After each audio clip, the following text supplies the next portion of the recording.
Hello and welcome to another episode of the Falcon Punchcast. This time we're at episode 7. And as always, I'm joined with my good friend Darth Messiah, aka Hamza. Hey, how's it going? Yeah, it's been a slow week for me. By the way, that wasn't a question for you. That was a rhetorical question to the audience. But sure, why not? You answer it. We know we're friends. Yeah, excuse me. Tell us how your week is going in the comment section down below. Even though when this question is asked versus the time this podcast is uploaded, it's probably like 2 weeks. But we still want to know how you're doing. Hopefully, you're still doing good. Yeah. But yeah, I mean, my week's been pretty chill. I've been watching a lot of Superman, which I don't want to get too in depth with. I've been watching Superman the animated series, but considering our last podcast was supposed to be an overall superhero podcast, that was the original goal. But we kept on talking about Superman because I think he's a cool guy. So I'm almost done with the animated series, and from there I might put a pause on DC animated stuff and go back to watching the various tokusatsu I haven't seen yet. I'm originally trying to aim for Magi Ranger, which you've been watching. Yeah, so far it's good. There's nothing much I can say right now. It's been 11 episodes, but eventually when I finish it, then I'm pretty sure we'll give our thoughts on it. That's the one that they're wearing capes in it, right? Yeah, they're wearing capes. The one thing that I did is a standout is that most Super Sentai, a team has to form together. They're strangers; they don't know each other. And this one, it's a family. It's 3 brothers, 2 sisters. So that's interesting, and because they already know each other, there's already a dynamic, and you get to see this family grow, which you don't get a lot. There's a couple Sentai seasons where it's like a family, but really, it's not, yeah. There's Go-Go V and I think 5-Man or one of the man Sentai. Oh, I thought this was the first one. Okay, this is the first one I've seen.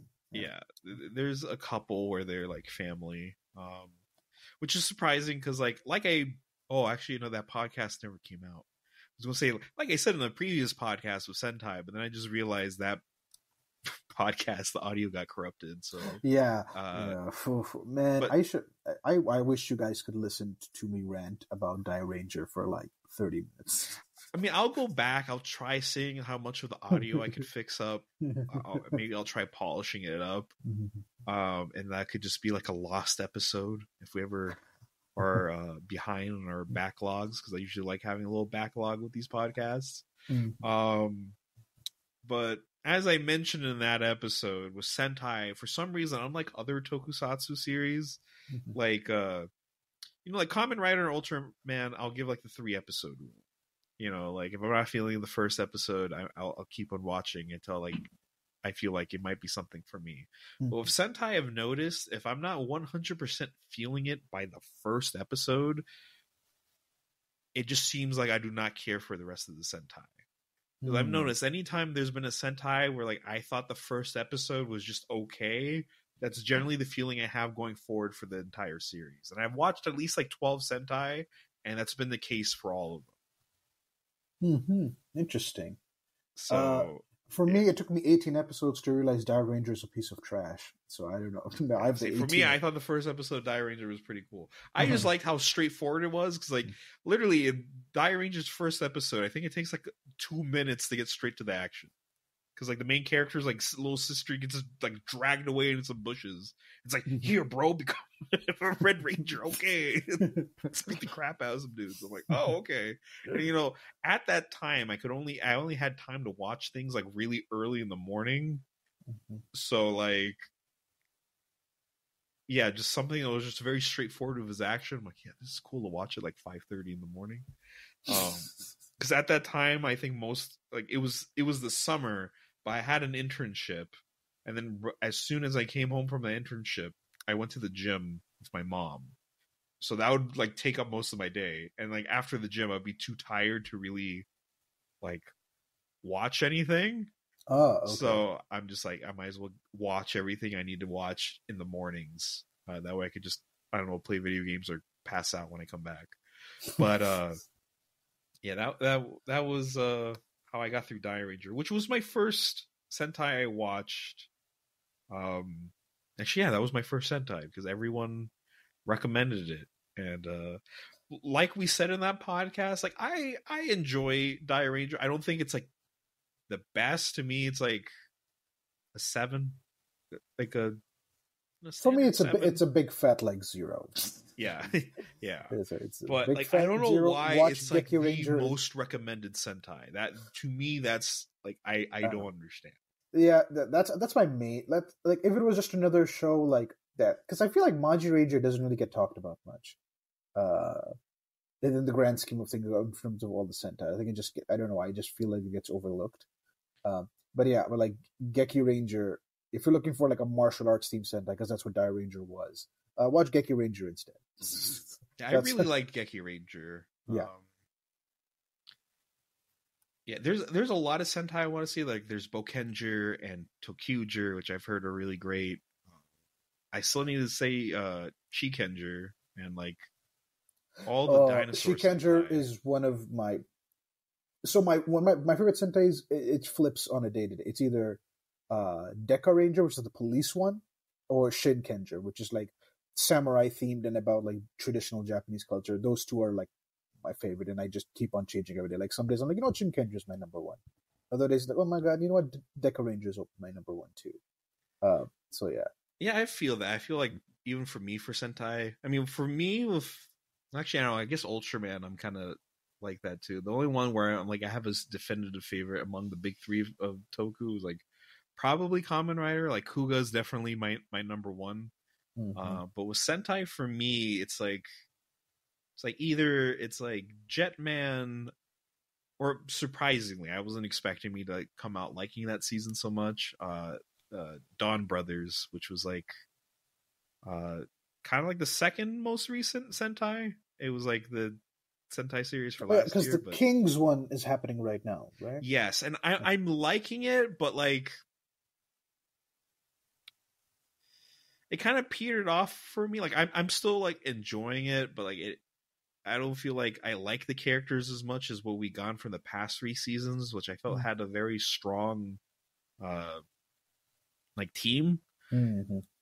And then also like at first it was really cool, like because most of King Oger, which is like the current Sentai, is like all on a green screen, but it's done, at least in the first couple of episodes, it's done really well. And so far it is mostly on this like green screen that could kind of help give off like the whole fantasy kingdom vibe that the show is going for. But there are some sequences where it just doesn't look that good, especially when you have a character trying to swing through a city and it's very clearly just a dude floating in front of a green screen. Like I have my suspension of disbelief when I'm watching a Toku show, because most of the time I'm like, I could see the vision they were going for and I could forgive a lot. But like there's a couple sequences and moments in like the more recent episodes of King Oger where I'm like, okay, I'm really like, this is looking bad. And then like some fight scenes, I feel like they're covering them up too much by adding like anytime they slash their sword, their respective color comes out in like a really bright flash that almost like blocks the entire action. Oh, so I'm like, okay. You're doing this really well choreographed fight scene, but like I can only see 50% of it because you're having these like fake lasers come out all over the place. I'm like, okay. But at least it wasn't what we suspected before it started, where it's just like, oh, they're going to be in their kingdoms for like the first couple of episodes, and then just get dropped into the real world, and that's where the rest of the show is going to take place. Yeah, that's true. Because there are some Toku shows they're like, oh, grand fantasy, and then like after like they hook you in with the first couple episodes, it's like, oh, here we're in a forest now. That's the grand fantasy. And we'll put some bubbles everywhere to make it really fantastical. Because in fantasy world, you could go into the forest and bubbles are just there. Or they could just do what Jespion did and just be like, oh yeah, after all this our heroes are now just on Earth. I'm like, oh, okay, I thought we were going because like Jespion, like the first 4 episodes he's going to like different planets or like spaceships. I'm like, oh my god, is this going to be the whole series? That's really cool. And then I think like episode 5 or something, he's like, yes, now I will protect Earth. I'm like, oh no. Yeah, I thought your favorite was gonna be Kira Major. I don't know, but like, man, damn, Kira Major was really good. Like I said, the past 3 seasons of Sentai have been extremely solid. Like Kira Major is really good. If you're looking to start into Sentai and you want like a more modern series, I think Kira Major is a fantastic place to start. Zenkaiger was really awesome. Like Zenkaiger had like a couple narrative problems towards the end. It's that trope of Toku, not trope, but like that problem Toku has, where I don't feel like it needs to be like 49 to 52 episodes. Like if we just cut it shorter, like 30 to 40 max, I think is like that would do ideal. wonders. Yeah, it would do wonders for these stories. I mean, I understand these are all very commercialized toy commercials, but yeah, it's supposed to last a year, because like that's the mandate, and that's how long, like, they're trying to capture one specific, like, I don't know, school, like a year of a kid's life, maybe a couple years, I don't know, but like it's mostly for that. Right. Although, but like the fact that they do a lot of like anniversary specials, I suspect they know that, like, no, we have some adult fans. Because recently they announced one of the dinosaur seasons of Super Sentai, Aba Ranger, is going to get a 20-year special. So it's like, okay, you gotta know. Like there has, or maybe it's just because I can't imagine it's kids who watched Aba Ranger at that time, and like I imagine if they probably moved on to other shit. I don't know if they remember Aba Ranger that well or something. Yeah, see, like with I don't know. I feel like with Toku, I have a feeling like they know there is an adult audience, because then you have like those very adult like V cinemas and specials. Oh yeah, we've like talked about those violent. that get like really dark for some reason. Yeah. Like people are getting decapitated. There's organ harvesting Yakuza. I'm like, the show is so happy. Like, I don't want to imagine the main character lives in a world of organ harvesting Yakuza. Oh yeah, God. Then there's like obviously the toys, because like some of these toys are like so expensive. I'm like, a kid is not buying premium Bandai stuff. True. Yeah. So unless the Japanese kids get like the craziest allowance, but I highly doubt it. Yeah, it's interesting. Maybe somebody knows who can explain this. Who, I don't know, has maybe done more research on it or something. But yeah, interesting. Yeah. Also, what's your next like Toku that you're gonna watch? Probably going to be either Magi Ranger or Kamen Rider Agito. Magi Ranger just because I thought it looked fun, and then also with Zenkaiger, the crew is mostly made of robots, and each robot kind of represents a season. And one of the robots, and like fan favorite, Majin, the Pink Ranger of that season, represents Magi Ranger. So that's where that was from. And then Kamen Rider Agito is kind of, but not really, like the sequel to Kuga. And since I really like Kuga, I might as well see how that what do you mean by on. sequel? I thought it was just like its own thing. Apparently, from what I've like kind of like thinly researched, it's kind of set in the same world, and some things do get carried over, but it is a different show. Okay, interesting. And then in the Kuga manga, Agito's like in it. Oh, really? Yeah.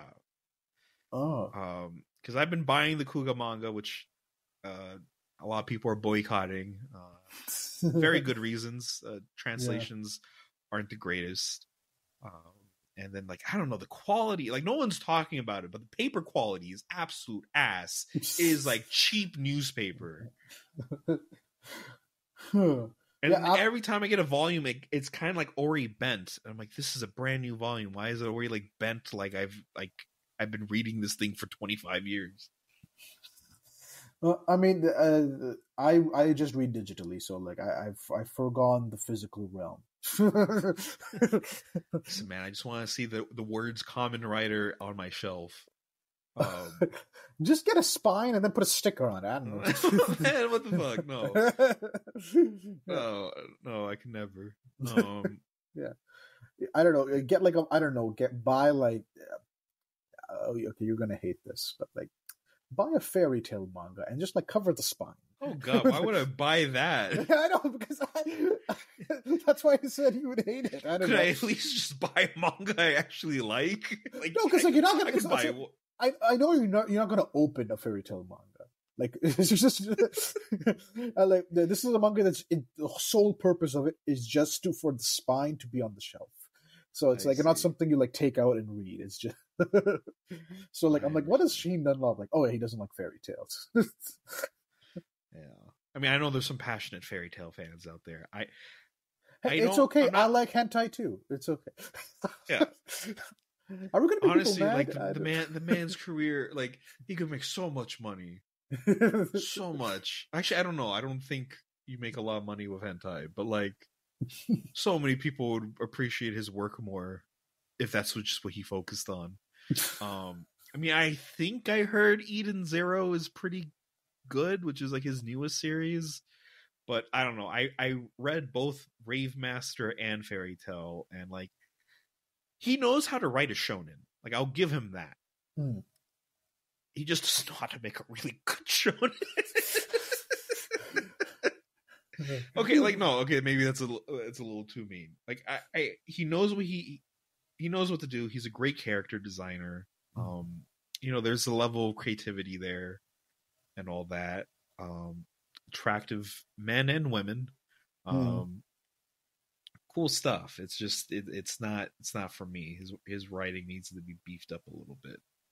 But who knows? He has like 3 manga, at least to my knowledge, under his belt. Maybe his 4th one is like the next biggest thing. Well, actually, will it have the exact same character designs? Because Eden Zero and Fairy Tale, it's like 1-to-1. Some mangaka are like that. I'm a massive Go Nagai fan, and even like Cutie Honey just looks like Kabuto Koji with boobs. So like,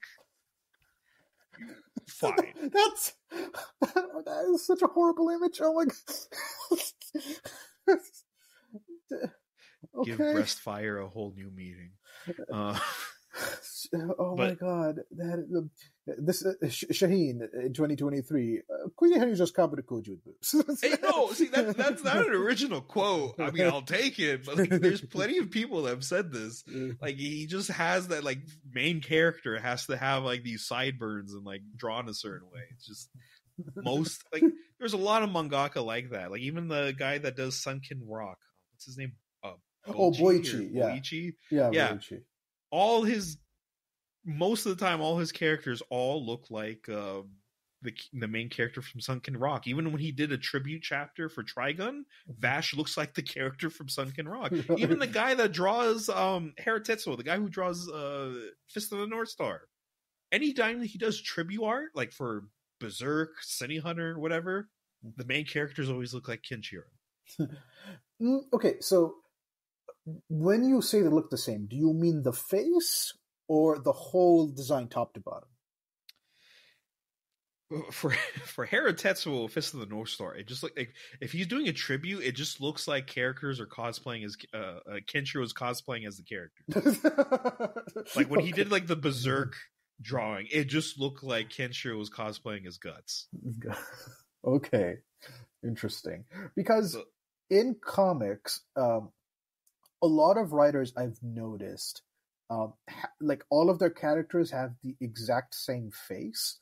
Like even Legends, like John Byrne, all of his male characters, even sometimes his female characters, they all have like very similar faces. Obviously, costume and body, like that's where the differences come in.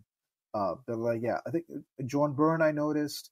Because I'm reading Ultimate Spider-Man right now. Whoever drew Ultimate 6, which is like their version of Sinister 6. Who drew that? I want to see. Hold on, I got the name. Wasn't that Mark Bagley or? No, that wasn't Mark Bagley. It was somebody else. Okay. Oh, Trevor Harrisine and Joe Quesada. Joe Quesada did number 1, apparently. Issue number 1. Yeah, like all of his all of his faces look the same, and I think I can't remember. There are other artists that have that thing as well. I think Gary Frank a bit. All of his faces look the same. Yeah, there's quite a few people that have that, like. So that's why I wonder if manga artists, if it's the same thing. Like, okay, their faces look the same, or it's like Oh no, like they're. I mean, Oda's accused of like with a lot of women. Oh yeah, his women look exactly the same. Yes, it's just different. There's a lot of mangaka that like have that issue, and I think I've heard some people say like Araki kind of develops like a same face syndrome with like JoJo as it continues on. Where a lot of characters have like very similar looking faces, so it's like something but like they all have like drastically different outfits and body types. Helps, like, that helps distinguish them. But there are some mangaka that are like main characters just look the same no matter what. It's like you could just draw a different character for the main character. I don't know why they have to look like that, but like okay, interesting. Yeah, no, this is the main character body. I'm like, oh, okay. Oh god, are you reading anything from Shonen Jump that's like you could say? Because I think they released some new manga or something. Yeah, they've released some new stuff. You remember how like a few years ago the hottest thing was to make like a demon or a monster series? When was this? I don't. This is like when like Jujutsu Kaisen, Demon Slayer, Chainsaw Man. Okay, all right. And there was like a bunch of manga like that. Yeah, that was the hottest thing for shonen series. Yeah. I feel now the new hottest thing is Assassins.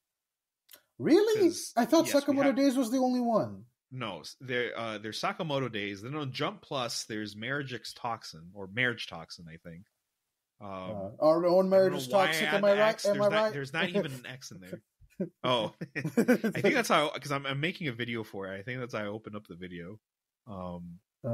By the time this comes out, that video is already out. But it's a pretty good series. But there's that, and then Jump just released one of their new series, which is called Kill Blue, which I just recently dropped.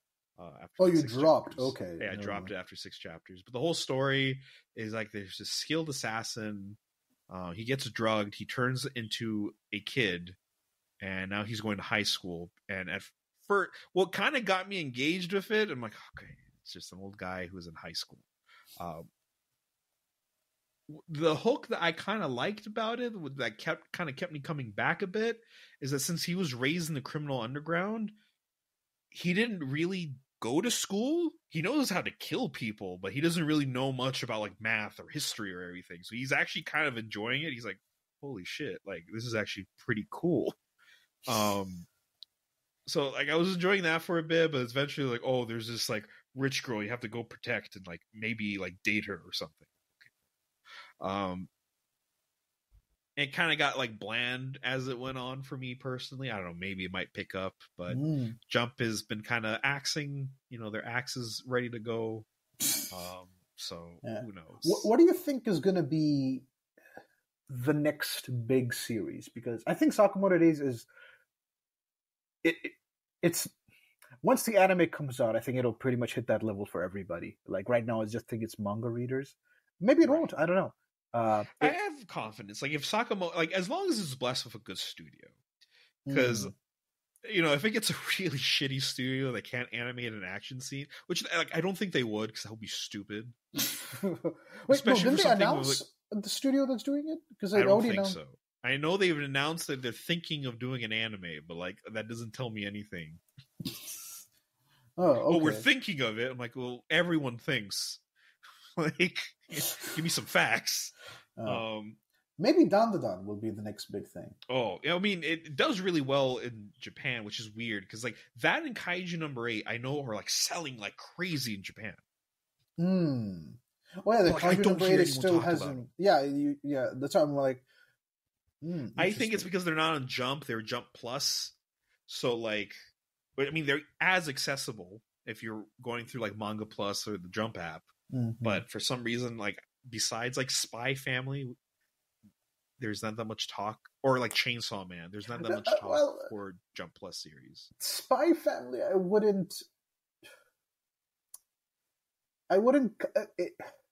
I don't put it in the category. Okay, it's not battle shonen. It's like more, I don't know, comedy, family. There is action in it, but like it's like it's in between a lot of like comedy chapters. So I'll put it more in the comedy pile. But like, I want to know, what's the next battle shonen? Because like, Hero Academia is winding down. Yeah, Kaisen is winding down. See, I don't know. I think the move is not Battle Shonen anymore, because I know two of the more popular Jump series are not Battle. There's the one that focuses on Rakugo, Akane Banashi, I think is the title. That one's doing pretty good for itself. I remember I read a couple chapters for it, and I thought, oh, Rakugo is like, you know, it's a dying art form and everything. I'm not sure how this is going to do in Japan. And I'm like, it might get axed. So like, I kind of like, you know, I did like that first chapter, but I have a feeling it's going to get axed. And it's doing really well. Oda and Hideaki Anno heavily recommend it. So yeah, that one kind of carved. So I might need to go and read that and catch up and get up to date with that one. And then it's unfortunate because the mangaka had to go on hiatus, but with like 7 chapters, the manga Ruri Dragon just did so fantastic. And like even the first volume that I managed to come out with was like selling like crazy. But Ruri Dragon is like, it's like a slice of life comedy series of a girl who one day discovers that she's half dragon and starts awakening dragon abilities while going to school. Very simple concept, but like the way the dialogue is done, it's very human and real, but also really funny. And it's just really well done. And it's really unfortunate that we only got like, I think like 7 or 8 chapters, and then the mangaka for it got sick, so it's been on hiatus for like, I think over a year at this point. Oh, no, that's sad.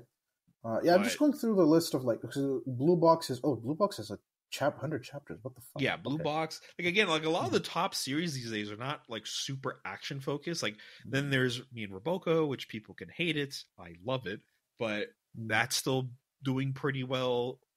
Witch Watch is like in the 100+ chapters. I think that like, Witch Watch is 100 chapters. No, that's the new by the Kabuto, right? Manga, or no? Is that I'm thinking about something else? I'm not sure. I remember I read like the first chapter and I was kind of like about it, but I've heard a lot of people heavily recommend it. Then there's Undead Unluck, which I think in terms of action, that might blow up once the anime comes out, which is I think coming out sometime this year or early next year. But I don't see that. I mean, I haven't read it, so maybe I don't know. Maybe I'm just talking out of my ass. But I don't see that becoming like a global, worldwide phenomenon. Like I feel like it'll definitely make more fans. Oh, Burn the Witch is what I was thinking of. Never mind. Okay. That's something else. Yeah, that was like, Kubo, not Kabuto. Kubo. What the fuck? Yeah, I'm like Kabuto. I'm trying to think like who's Kabuto.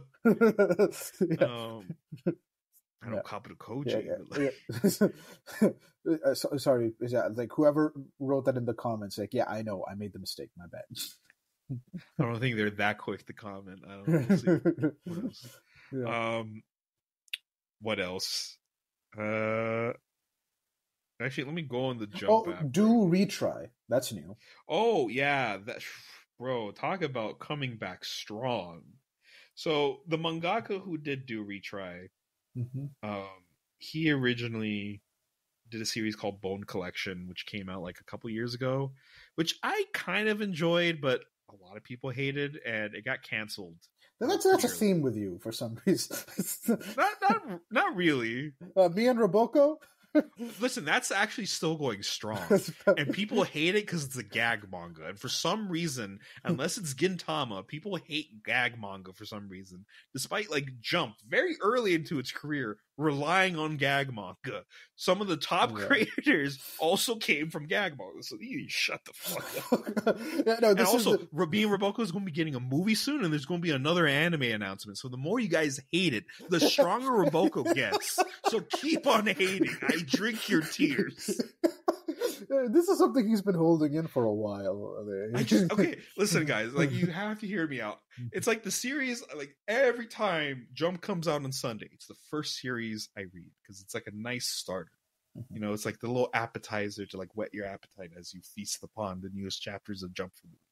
It's very passionate about Jump, but every motherfucking time, I go on Twitter or even YouTube, and you know, a series gets axed or a new series gets announced, there always has to be a comment from someone being like, oh, this got canceled, but Me and Roboco's still around. Why the fuck is shitty Me and Roboco? It's gotten to the point where people are making conspiracy theories that like an editor really likes Me and Roboco, and it's the only reason why it's doing good. Pisses me off. It's a good comedy manga. It's really good. Has some very wholesome moments. Gotchi Gorilla does not deserve any of this shit. Yeah. He complains to me almost every other day, like, man, these fucking haters. Okay, not every other day. I don't want to seem like I'm that obsessed with the series. Okay, every other week. Let's go. Okay, dude, at least month. Come on. Month. I will take month, not week. Come on. Because I haven't touched this series, but like I just know it purely through Shaheen's like rage at these haters. They're just so mean for no reason. And the thing is, like, I hate, because I would hate for the mangaka to see this like unnecessary hate he gets, because he seems like he really likes Jump. Like, if you read his series, you know this man loves Jump. And like, I think I've even read in some of the author comments to some of the newer mangaka, he like takes them out to ice cream. I'm like, oh my god, protect this man. I love him. I don't even know him, but like, he just seems like a guy that just is happy where he's at. I'm like, you know what, you stay like that. I hope you have a very good time in Jump. Elusive Samurai, apparently that's like oh right, yeah, see, that author's first series, Assassination Classroom. No, before that. Before that? Yeah, okay. He had another series called Demon Detective Nero, which is one of the earliest manga I've ever read, which I thought was just okay.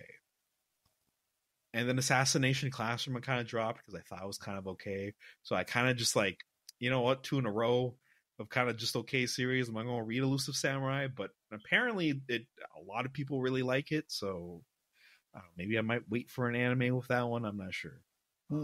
There's also Fabricant 100. That one I'm liking. It's a newer series. Yeah. And it's not just because it has a big sexy lady. You know, I didn't even notice that. I was genuinely looking at her eyes. Okay, because I thought you were going to get there with me. I'm like, listen. No. I was like, why are her eyes red? Because like, man, they stare into your soul. Shit. Exactly, right? Anyways, that one's pretty good. I remember I was getting worried that it was going to like the axe was incoming, because like in one of like the newer chapters, it's like, oh, here comes what is essentially the final boss. And I'm like, oh shit, no, we're going to wrap this up. But luckily in the newer chapters, it's like, no, the final boss just came to wreck everyone's shit and like really up the stakes, and he like fucked off. I'm like, oh, okay. So I was just like, set stakes. I'm like, oh, okay, that's cool. At least I'm hoping. I don't know. It's still a chance that like in 2 chapters, like, oh, I found you, bitch, and like they kill him and the story's over. Right. Oh, I guess okay. This is just gonna be the Shonen Jump fucking episode. Dororon. Oh, that got canceled. Oh, that got canceled? I thought it's still going. Again, that came out during like the era where like, you know what, if I want to make it big and Jump, let me just do some like monster stuff, which I'm okay with. As we've discussed in many podcasts, you put a monster or something in a chapter or in a series, and I'm pretty quick to sell. But no, for you, yes, because of your weird. I hesitate to call it fetish, but I might have. You could say obsession. Why do you have to go that far? It's like, listen, we both read Monster Musume. Don't I know, but like, I don't know. Yours, I don't know. It's gone a bit too far. I'm afraid for you sometimes. Speaking of that just reminded me. Actually, no, never mind. I don't want to talk about it in the podcast. Never mind. like I was reading like Kaiju Girl Caramelized. There's this one character in it who's like, I know what you're talking about, you bastard. like just obsessed with like kaiju, especially the main kaiju that the girl, like the main character, turns into, to the point where she like dresses up as that kaiju, and like, you know, wants the big kaiju to stomp on her. And then I won't go that far. That's a little too much. Okay, and also, I did a video on it, but if you haven't, I highly recommend Kaiju Girl Caramelized. It's a very good like rom-com where the main girl also turns into a kaiju whenever she gets flustered. It's a really good one. Yeah. What about that got axed?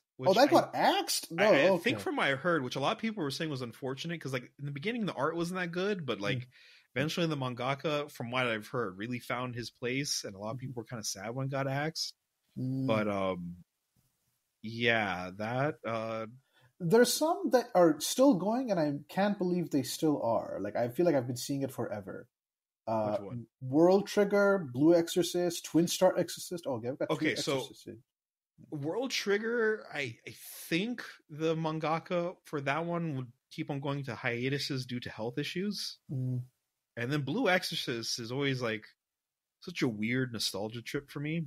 That was like one of my earliest series, and like I was reading the manga. I got up to date to like online scans. The anime came out, but then the anime does an anime original ending, which kind of sucked. Yeah, that's what And I've heard. That, like, and then like I was kind of reading the manga for a bit, and then I kind of like I kind of fell off of it. Then they came out with a season 2, and I'm like, the way you ended season 1, like is this like just a canon version? Are we doing like a brotherhood? What are we doing? And then like after that second season, I feel like my interest and everyone else's interest in that series just like died. I really do not know a single other person that is still reading Blue Exorcist. Mm-hmm. I'm curious how it's doing, but like I didn't really care about it. Then there's also like Twin Star Exorcist. I've seen this a lot, but I've never touched it. I've only slightly cared about it because before this, the mangaka did a series called Bimbo Gamiga, or for some reason, as it was translated into English, Good Luck Girl, which was a really funny comedy series. And so I was excited for the author's next series, and it was like a kind of like a very standard seeming battle shonen. I'm like, oh, okay. I just wanted more ha-has. Okay. Seraph of the End is another one I've I don't know, seen a lot, but it's like I feel like it's been going on forever. Okay, we're really just going through the Shonen Jump app. Yeah. There's 2 here that are very new. I can see. I see. Seraph of the End has a weird spot in my mind because I never really watched it. I think it came around the time where my brothers were getting into anime, and I was trying to get them into JoJo, as most people do. And my brother's like, at the time, he's like, oh, JoJo's like dumb looking. It's stupid. Seraph of the End is better.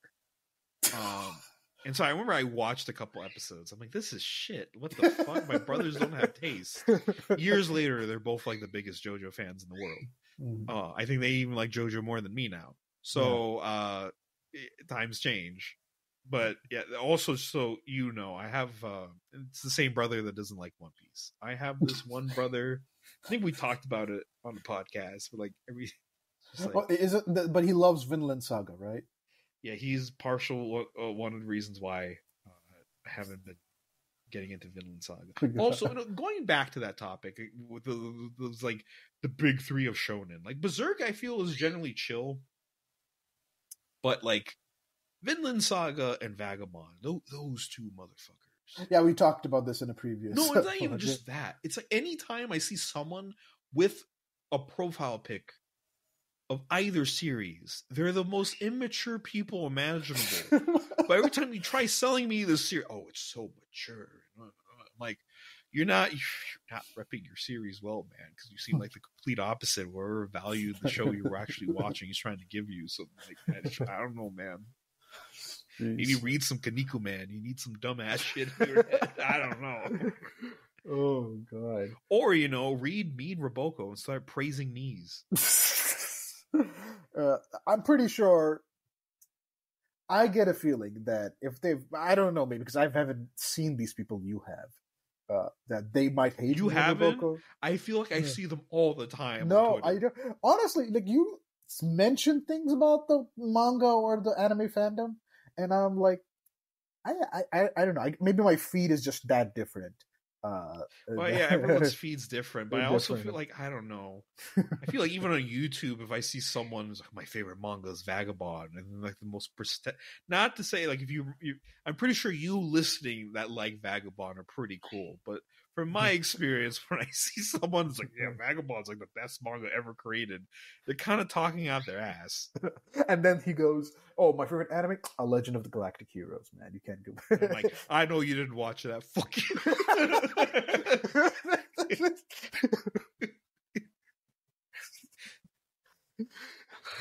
Oh my God. There's some people that say they can watch that And I'm like, you know what? For you, because you make hour-long video essays, I got it. I understand. That's the type of person that watches Legend of Galactic. And there's other people who's like, oh, this manga's old. I'm like, you didn't fucking read. You didn't fucking watch Legend of Galactic Heroes. Shut the fuck up. I don't know who you're trying to impress. Okay, so like this new series, these are very new, like 9 chapters and 16 chapters as of the recording. Goku Rakugai? I don't. Oh, that's like I think like a Jump Plus series or something. I haven't. It has a really hot lady on the cover. Yeah. Yeah. This one I noticed her personalities. Yeah. Yeah. I haven't read that one. I don't really have much to say about that one. Yeah. Man, she has a really okay. Never. Okay, I'm just gonna keep on like talking about this woman that I don't know on the cover. I she think could be the a only bad thing guy. I I don't know know. is like in that series. I think if I'm remembering it correctly, they fight very unfortunately named like monsters. They're called Maka. Okay. But it's like make America great again. They're fighting, which I don't like. Obviously, that's not what they actually are doing. Yeah. But it's like a very unfortunate name. The fucking like what do you call it? Synopsis is just like one line. Professional troubleshooters will take on any case if the price is man, right. the Jump app has like the worst summaries. It tells you nothing. I think Chainsaw Man's like boy plus chainsaw. I'm like, yes, and what's One Punch Man summary? Let me see if it's even longer. Life gets pretty boring when you can beat the snot out of some ad came up. Okay. Life gets pretty boring when you can beat the snot out of any villain with just one punch. Okay, that again says nothing. Yeah. Well, see, the thing that confuses me with all these apps is because like now we have the Viz app and then we also have the Manga Plus app. Yeah. The Manga Plus app has a couple Jump Plus series that are not on the Jump app, but certain series are shared. Like Don you could read on Manga Plus and Jump Plus, but on Jump Plus you can only read Don on the computer. You can't read it on the phone. But on Manga Plus you could read it on the phone. I don't get it. Oh, and neither of them on the Viz app. Right, because they're on those apps. And I'm assuming Viz and Shueisha and all of them, it's weird. And like Manga Plus has a couple series that haven't made it to Jump Plus. Like there's this new series. It's not new because like there's certain series that are in Japan, they're doing well, and then they start uploading them to Jump Plus, but they'll do it like 3 chapters a week until they get caught up. Like this one series just came in called Kindergarten Wars, which is another assassin manga. But that one's pretty fun. The whole concept is there's this elite kindergarten, and the teachers are also the bodyguards, but all the teachers are basically like high class deadly criminals that if they could protect these kids and everything for a semester, they'll be like let go free. Oh, and the main character is like this girl who just wants to fall in love with someone. So she's thinking she could do that on the battlefield. So every time she goes against the assassin, she's like, what's your favorite topping on ramen? And if she doesn't like the response, she just instantly kills them. Then another one of the teachers is like a ex-con man. Another one's like a bomb expert. The principal, who's actually like a soldier who's supposed to monitor all of them, is like, you know, like a top tier like commander. So it's been pretty fun so far. But again, like assassins are like, I guess the new trend everyone wants to hop on. But Sakamoto Days isn't even that old, I think. So yeah, I mean, it came out like probably like 3 years ago.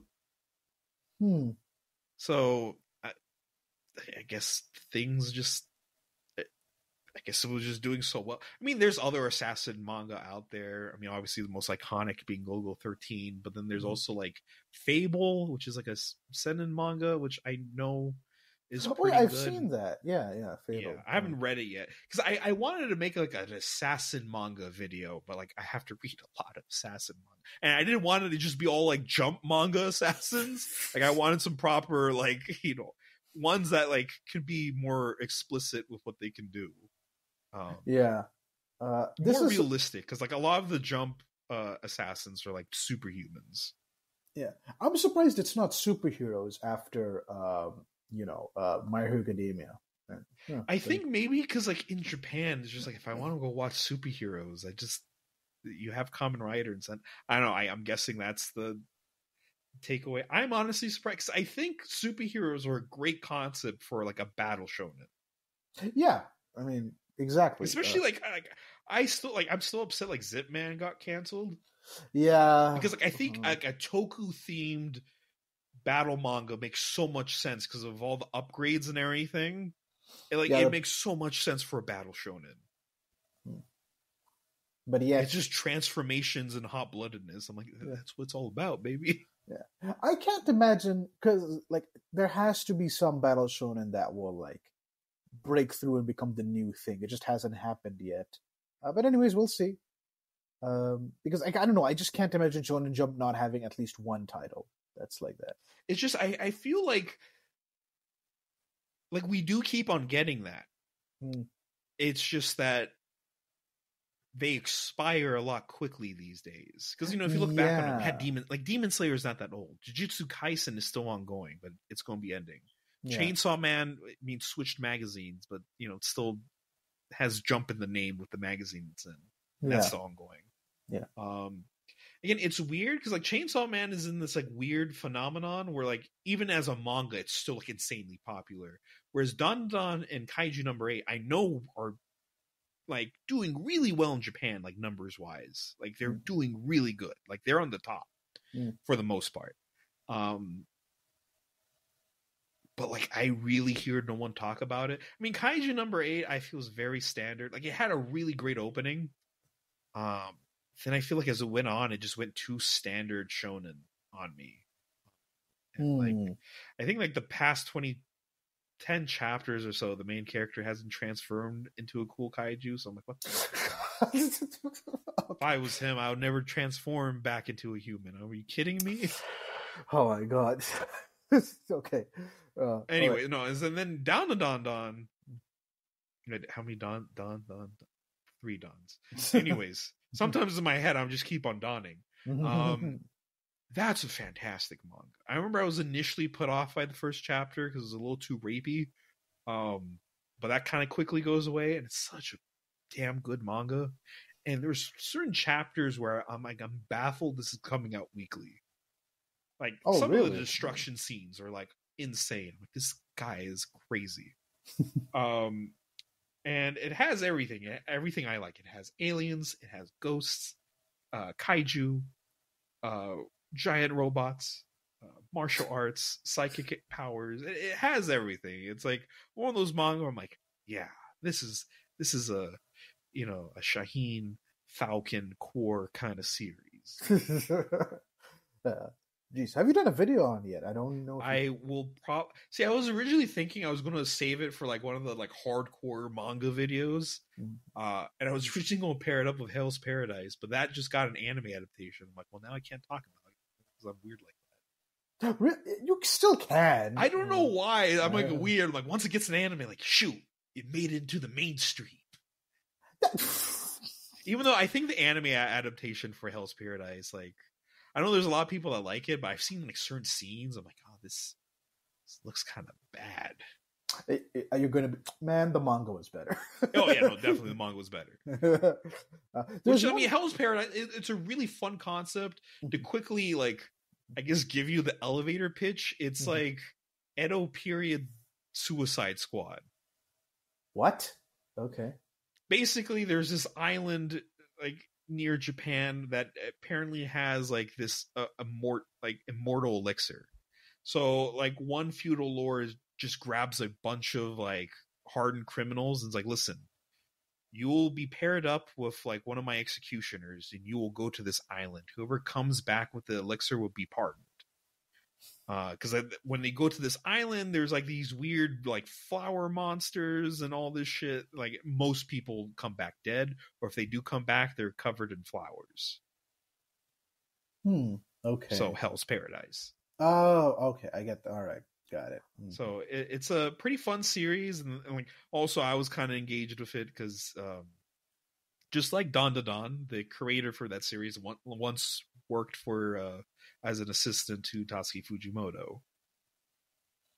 Fujimoto, So, who? the Chainsaw Man. Ah, all right, okay, yeah. I was like, that name sounds familiar. All of his assistants are just doing good manga these days. It's like, I won't suck his dick too much, but I really feel he's like the modern day, like, you know, when we're old, he's going to be like our Akira Toriyama. It's like, yeah, you know, he was the goat.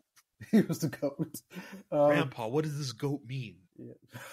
I only know like what the zebra is. There's one publisher I'm still surprised is still publishing manga, because so the app that I use is a digital library app called Hoopla, and I like it because it has guided view, and the fee for it just depends on the library. So if your library is free, the app is free. If your library has some sort of, I don't know, monthly fee, then it's just that price. And so they recently expanded their manga selection, because they didn't really have a lot of manga before, but now they've just like, with the new update, they've added a lot of manga. And Sengoku Yoku, by one of your favorite, Satoshi Mizukami, the manga's on their official English, and Tokyo Pop is publishing it. Yeah, I was surprised because I almost got like the Tokyo Pop jump scare. I was on Amazon, and for a while, Lucifer and the Biscuit Hammer was kind of going through a reprint. Yeah, and I think I bought the last volume a little bit more expensive than I needed to, like secondhand. Mm-hmm. And I was just looking up like Spirit Circle is also like out of print, because like Seven Seas is apparently very. Like, I don't know why that's not. Why aren't all of these available digitally? It really bothers me. But yeah, and then I found out there was like a Satoshi Mizukami manga, like I've never heard of before, which is called like World End Solette. So I bought that, and then Amazon like, oh, if you like this, you'll want to see this. And it was like Sengoku Yoko. I'm like, yo, it's actually getting translated. Like, fuck yeah. And it was like, I'm like, I thought it was Seven Seas, because like Seven Seas is practically, they have all of Mizukami's manga at this point. And like, Seven Seas has like this newsletter where you could recommend them series to translate, get the license for. Yeah. And I always put Sengoku Yoko. I put Cestus, whatever, that one. No, but I think that one already did get the official. Anyways, so I always put that in, and lo and behold, the fuckers at Seven Seas didn't even get it. Tokyo Pop, which I didn't even know was still around. I thought they died. Yeah. I thought they popped off in the distance, but no. Yeah. They're still around. They're doing Sengoku Yoko. Yeah, they're doing print on demand, I believe. Maybe that's what I heard last time. So like any series they announce, they'll produce exactly what's ordered, nothing more, nothing less. I see. But I don't know. Now it seems like sorted off of Amazon. They're slowly coming back, but like, yeah, it's only 2 volumes out right now. 3rd volume's going to come out later, but like, yeah, the fact that it's on Hoopla means that it has guided view. So like Tokyo Pop is doing that. And yeah, I was like surprised. I'm like, oh damn. So yeah, Sengoku Yoko is a really good manga. Yeah, I haven't read any of Mizukami's work. I really do want to read, Biscuit Hammer and Spirit Circle and stuff. Biscuit Hammer still, it hurts me that we got an anime. We finally won. We got the anime. Yeah. Only for the anime to look like absolute shit. I will never forgive Japan. Japan is in its entirety? Bro, like, that is unacceptable. Like, it hurt. Every time I think about it, it's like, no. Like, why would you even bother taking a cult classic series that's like old, only to give it that like an ass production? This is the same. I mean, I'm not going to blame the country, but since we're going that route, like, this is the same country that gave Berserk adaptation as well. I mean, listen, I feel like adapting Berserk is going to be hard no matter what. Have you seen the artwork? Like, I feel like, honestly, I feel like the best way you could have done Berserk was like back in the 90s as an OVA. I don't think you could ever do a full adaptation of Berserk. It's just not going to happen. But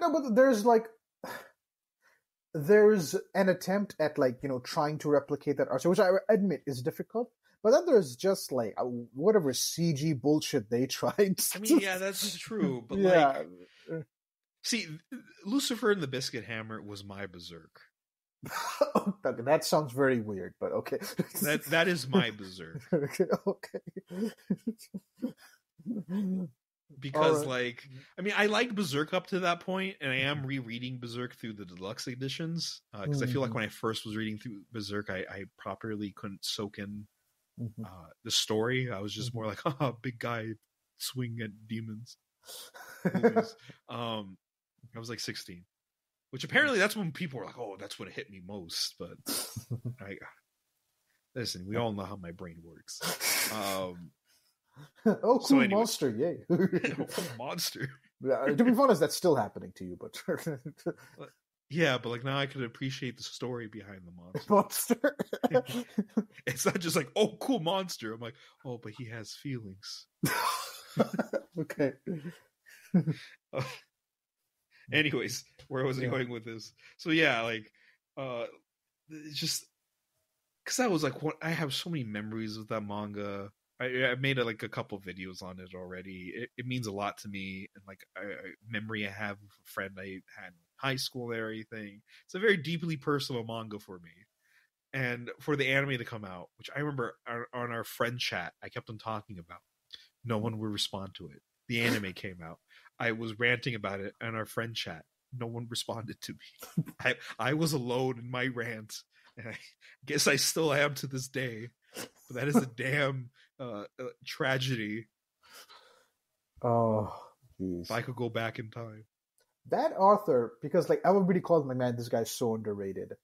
But like he hasn't gotten like apparently his dues, right? Like even in that other anime that was original, Planet With. Yeah. I mean, like that was like the black sheep of that season / year when it came out. Like there's a lot of people that talked about it and like, this is actually really good. Like, yeah, almost everything this man does is pretty good. Like, just I don't know, because I know some people don't like his art. I remember like when I was first getting into Biscuit Hammer, there was a lot of people like, "Oh, the art is kind of ass," which is why I was kind of excited for an anime. I'm like, "Oh, this is like in a good studio. Like, imagine what they could do, especially like the final fights that go on in Biscuit Hammer, like animated properly. Holy shit!" But no. You don't get that. I don't even know if it was a full proper adaptation. I just after seeing the first that I didn't even have the heart to watch it like all the way through. I saw a bit of it. I kind of put it on hold. Then Mother's Basement talked about it, and he's also a big fan of the manga, and he's just like, "This is my Berserk." I'm like, I feel you, bro. I feel you. I feel the same. Even more so. Oh, this was an act of terrorism. Okay, come on now. All right, okay. Jeez. Oh my god, I laughed so hard at that, I became lightheaded. Yeah. So there's something, I don't know, this has been happening to me like very slowly. I don't know. Before we started the podcast, I told Shaheen, like, hey, I'm dropping Fujiko Mine anime because I'm like, I'm not interested in this. I don't know. So just to give you an idea, I watched like episode 7 or 8, started Buddy Daddies and Maid War. No, Maid War was before this. My bad. Started Buddy Daddies. Finished that off super quickly. I'm like, man, this show is amazing. Came back to Lupin, and I'm like, when I finished, I got like 3-4 episodes of it. It's fine. And the story wasn't that bad. I was just annoyed that like this is not a Fujiko Mine show. This is just Lupin Zero that's like stylized. I mean, I really like. Did you watch it subbed or dubbed? Subbed. Why? Oh, okay. I watched it dubbed. I don't know. A lot of people are like kind of mixed. Because I remember at first I didn't like the English cast for Lupin, but they really grew on me. There's like different. Lupin has a lot of different English dubs. But I've only ever watched Lupin sub, and I've never touched dub. I mean, the sub's really good. Like everyone, their top tier performances. But like the few Lupin anime I've watched dubbed were Fujiko Mine, just because Fujiko actually does the opening, like the voice actor for Fujiko says the opening, which I felt was a nice touch. Whereas like in the Japanese version, like someone else is speaking the opening. And then I just wanted to appreciate the visuals a little bit more. Yeah, the visual, like they're like I wouldn't say they're bad. They're just like, they're not. I like them. They're more up my alley. Yeah, I was like, I'll prefer more traditional Lupin animation, like we got in like, the parts, like part 4 or 5, right. whatever. Yeah. And then part 2 has a really solid dub. I absolutely love the voice actor for Zenigata in like the Red Jacket dub. So good. Like he just sounds like it's so cartoony and cheesy. It works so good for Zenigata, especially like part 2 Zenigata, because like part 2 Lupin is like this like crazy Looney Tune series. It's wild. I've told you the plot with like Jesus's like vampire twin sister. There's like this other episode where Lupin's getting hunted by like this policeman who's like out to kill Lupin, and like Lupin's just like tired of his shit, so he invents like this special bullet that just vaporizes him. There's like another episode where they have like Thief Olympics. Tons of just out there concepts. Oh god, yeah. So suicide beams. That was an episode. What? Okay, yeah, there's an episode where like there's this like Indian guy that has like suicide, like a suicide ray gun. And if it hits you, you just want to commit suicide. And like the cure for it is eating cow shit. All right, I don't know what to respond to that. That sounds but part 2 is wild, man. It is like it's something I've had to take in bursts. I can't handle it all at once. I need to. It's too much all at once, and like some episodes kind of because like part 2 is like 100+ episodes. So yeah, I would say for like every 10 episodes I watch, 3 were like really good, and the rest were either just like whatever or just like. Why? Why? Just why? Just like I could have done without this. It doesn't have that many bangers as I would like. Again, Lupin kind of needs to be in that 25 episode range, but also as the past couple seasons of improving, maybe Lupin should just always be episodic. We don't need story. Yeah, I really want to go through the movies before I touch part 2 and part 3. I need to watch more Lupin movies. There's a lot. But also, like, there's some movies that are pretty bad. Like, there's some good ones, and there's some ones where I'm like, why was this a thing? Yeah, because the only one I watched is the 3D one.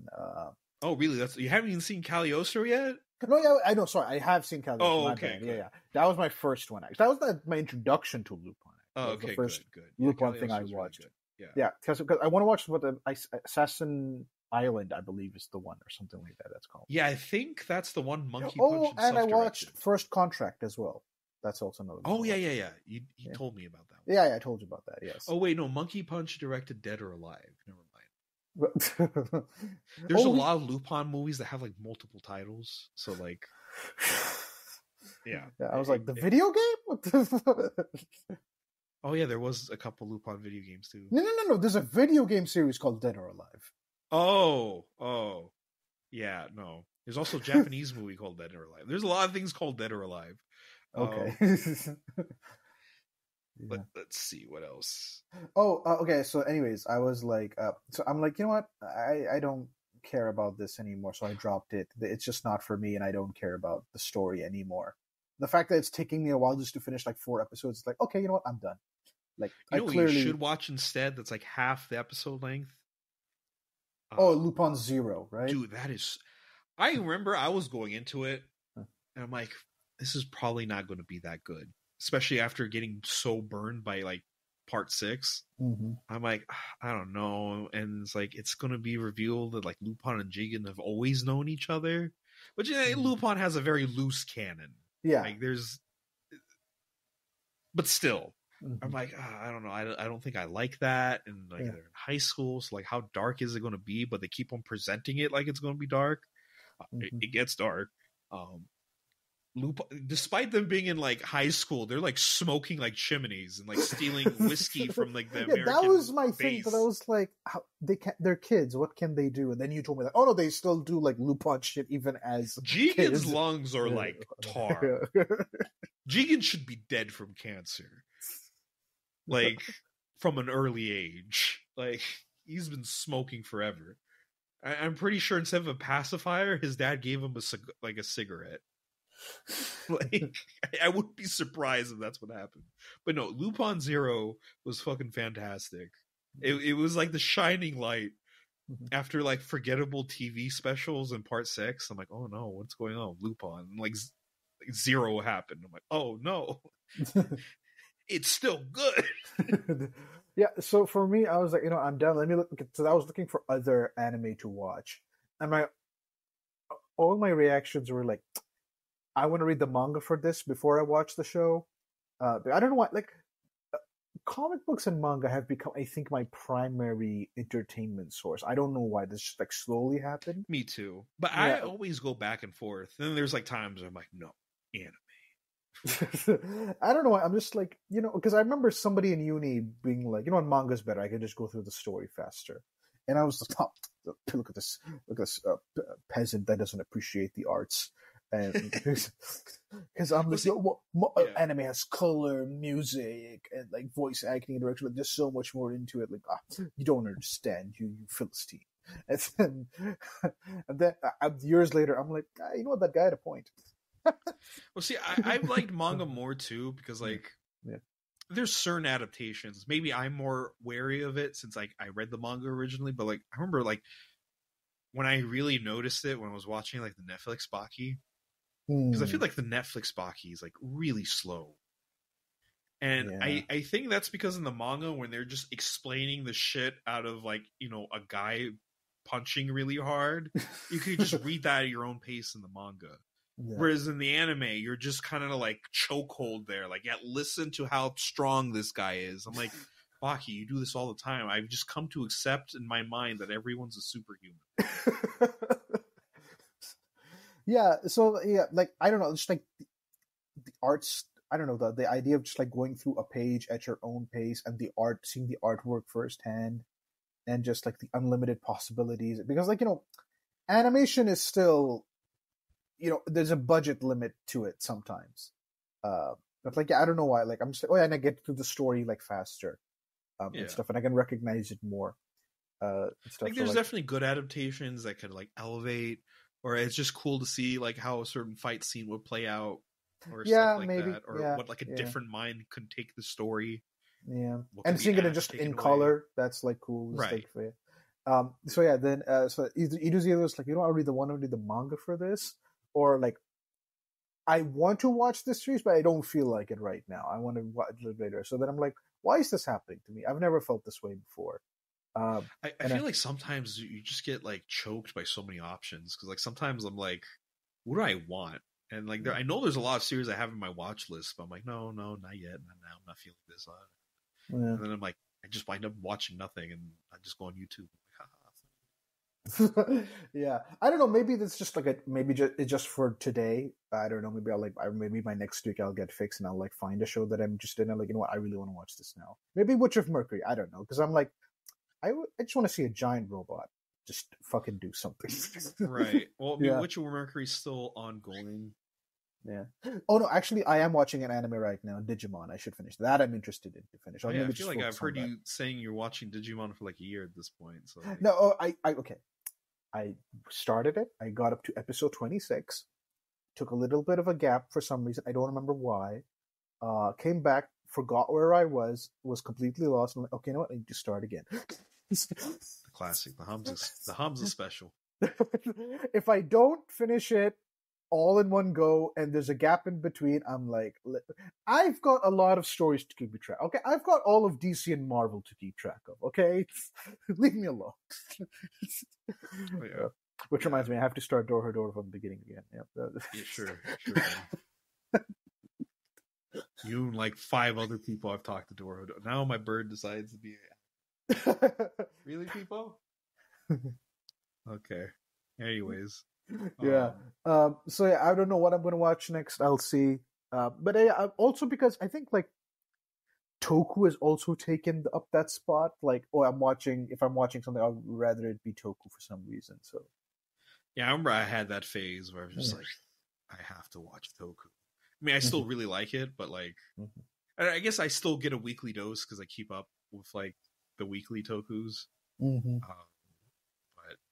But there's just so much because like there's comics, there's toku, manga, anime, cartoons. I don't do the weekly shit. I've realized that I've given up on that as a person. I'm like, when it's all done, I will read it all together. I'm kind of like that. Like before, I used to just watch my bird. So yeah, I don't know. My bird's kind of chirping, but just consider her putting her input on our conversations.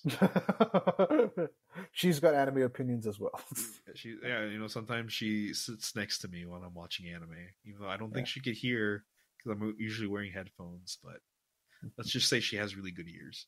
Yeah, because like usually, like I've dropped off Sakamoto Days, Spy Family. These were series I was up to date with. Not because I don't like them or like I don't want to read them. Like no, I do, but I don't know why on a weekly basis I just drop off every single time. Like when it was like, oh, I got 100 chapters to read of Sakamoto Days, like no problem, I'll just go through it. But like I don't know, now that it's like, oh, I gotta like wait, call me back when I've got like another 100 chapters to go. But by that time I'll forget everything, so I have to start again from the beginning. See, like I'm fine watching things weekly, but like it has to be a limit. Because I remember there was a couple seasons where I was like watching like 10 things weekly. I'm like, okay, it's getting hard to keep up with, and I would like fall behind on some shows. Oh my god, I can't imagine like, 10 shows weekly. God, yeah, so I stopped doing that. Max I do is 3, and like even now recently, I will only watch a show weekly if it's a show I know for sure will get spoiled on my timeline on Twitter, so I might as well be up to date with it now. Or 2 or B, I forgot where I led up this conversation with. If it's like a season 2 to a like series I already watched, then like I'll watch that weekly again. Kind of for the same reasons as the first reason.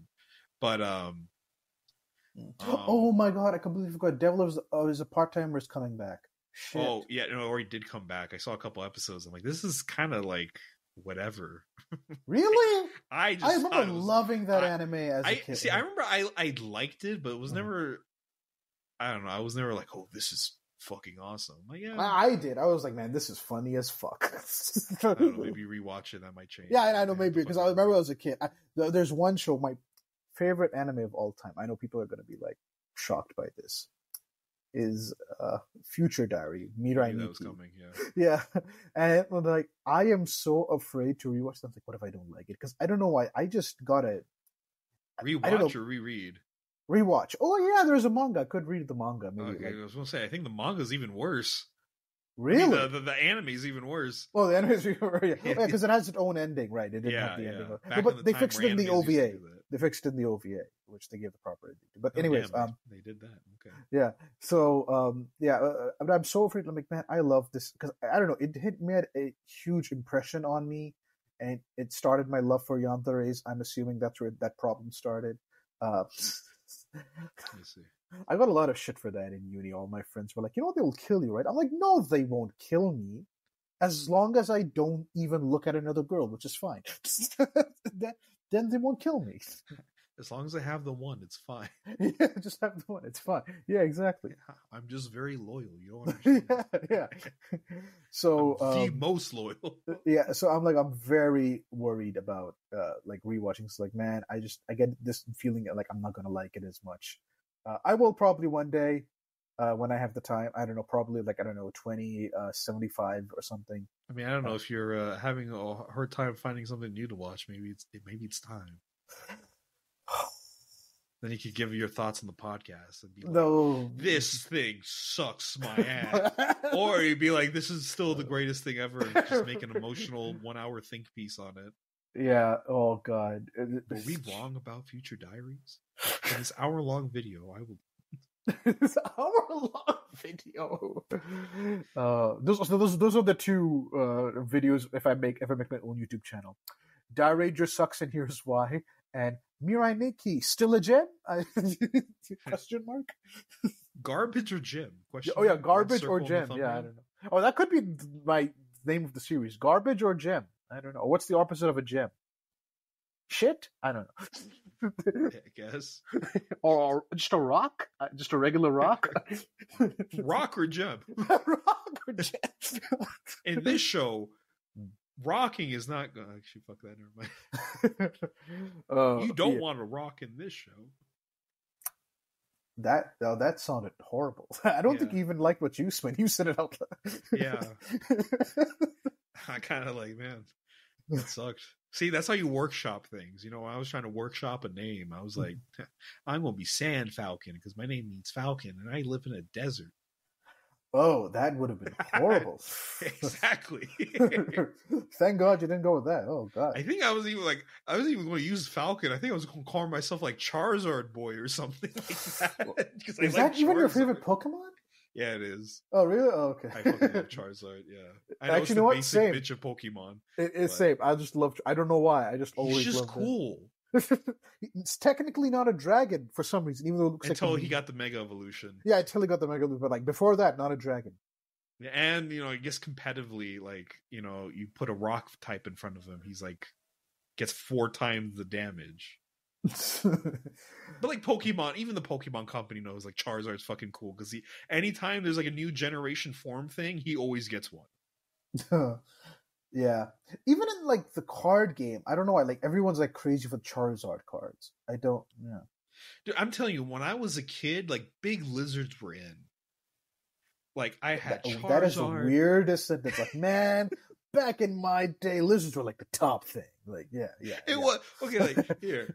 So we had Charizard, we had Agumon, we had Jurassic Park, Reptar and Rugrats, Spyro the Dragon, Dragon's Tales, Henry's Amazing Animals, which I don't think that many people know about. But if you do, you're really cool. Who else was a lizard that was cool back in the day? Well, I didn't play the game, but it was around that Gex? time period. But yeah, you had Gex. Dude, see? I just feel like a donkey made a meme about it. Oh, and Scott the Was, both of them. Yeah. I feel most video game YouTubers make a meme out of Gex. It kind of is a meme. But yeah, like, the 90s and early 2000s was all about the cool lizards. Okay, you know what? Fuck, I'll agree with you. Why not? I don't care. Our childhoods were full of cool lizards. This is not a hill I'm willing to die. Back in my day, lizards were cool. Dude, they fucking... I'm surprised I didn't... Oh, actually, I know why I didn't have a pet lizard as a kid. Because that would mean I would have to have bugs in the house. Yeah, you'd have to... Yeah, when you... I mean, I don't know if that's for all lizards, but like leopard geckos, I definitely know, like, okay, you got to take on the food as well. You got to take care of the food off the lizard as well. Yeah, so... Yeah, leopard geckos look pretty cool. I just can't wait for the comment like, man, fuck you, Shaheen, snakes were in, but okay. Or like they were like second best and he's like annoyed. And it is like, man, snakes were the shit. Fuck okay, here, let me back in my time, it was all about the big reptiles. Oh, we just include everything. Okay. Well, as long as it's a reptile. But then there's probably going to be a comment, actually, the dinosaurs are actually closely related to birds. Trust me, I know. And that's why I think birds are cool. Are dragons But let me have this. I mean, I guess. That would be an interesting science question. Would a dragon be more of a bird or a lizard?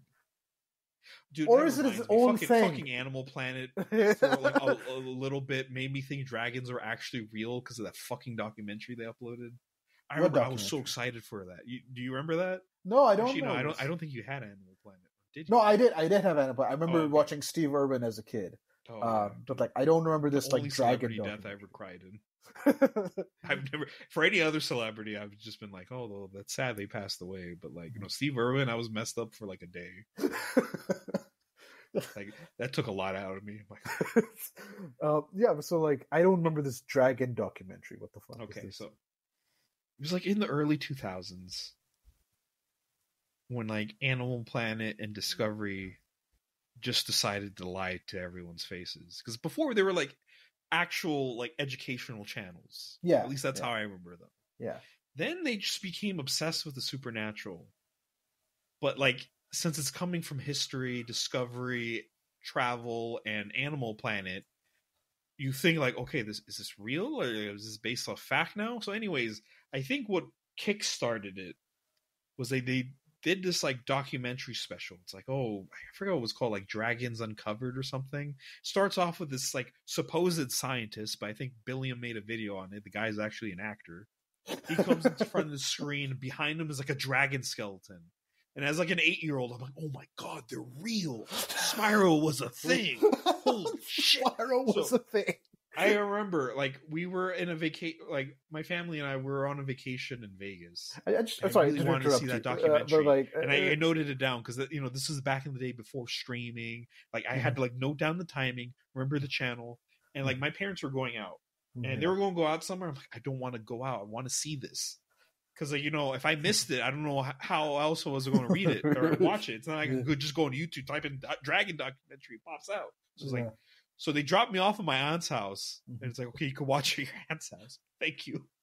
Turned on the TV, watched it. So they went through, like, time explaining how, like, dragons evolved over time. They used to be in the water, and how they developed wings and they're natural predators. And, like, the scientific reason of how they breathe fire is like they eat these rocks that ignite in their stomach, and that's how they can shoot fire. Based on what the fuck? Okay.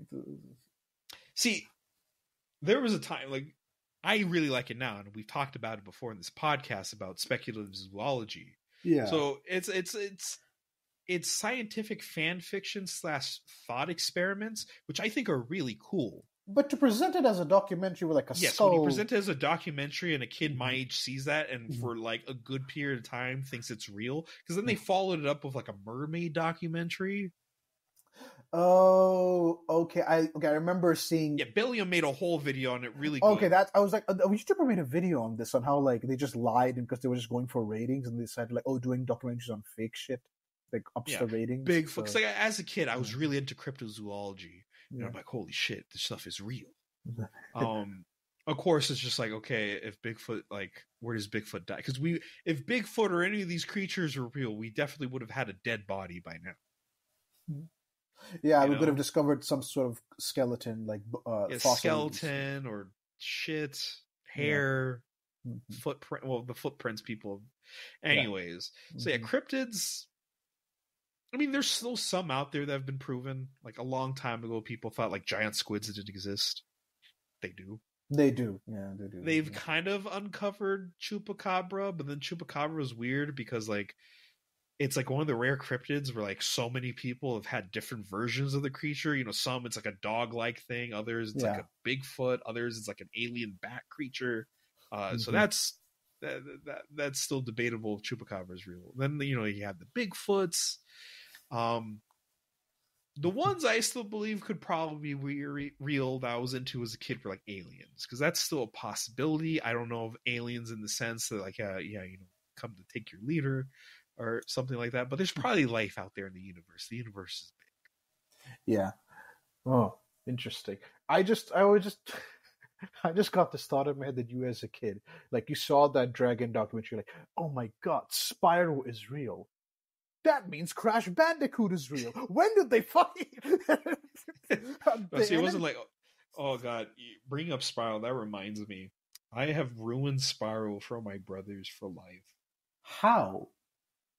See, did you show them Spyro fan art and he's like fucking being No. Oh, okay. Bro, what the fuck? No.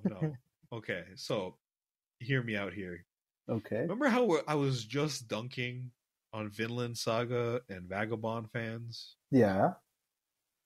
Imagine a person, aka me, being like that for Spyro the Dragon. Okay.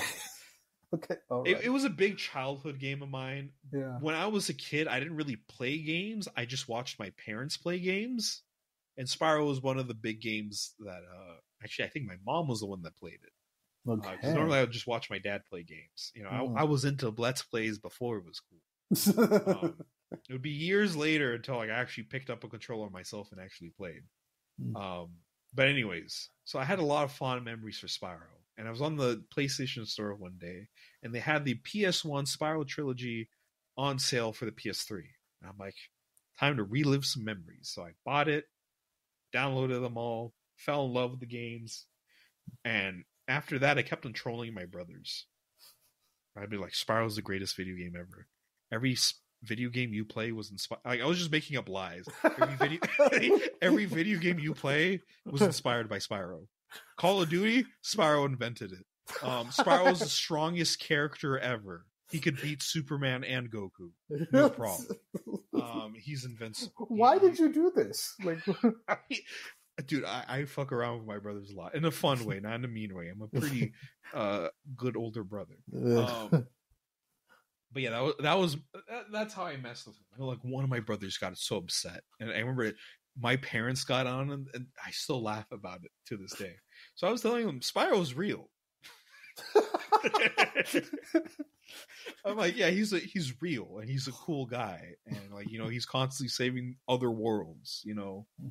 And you know, my brothers were old enough to know like Spyro's not real. I'm just talking shit because they were like in middle school at the time. I was at university when I was doing this shit.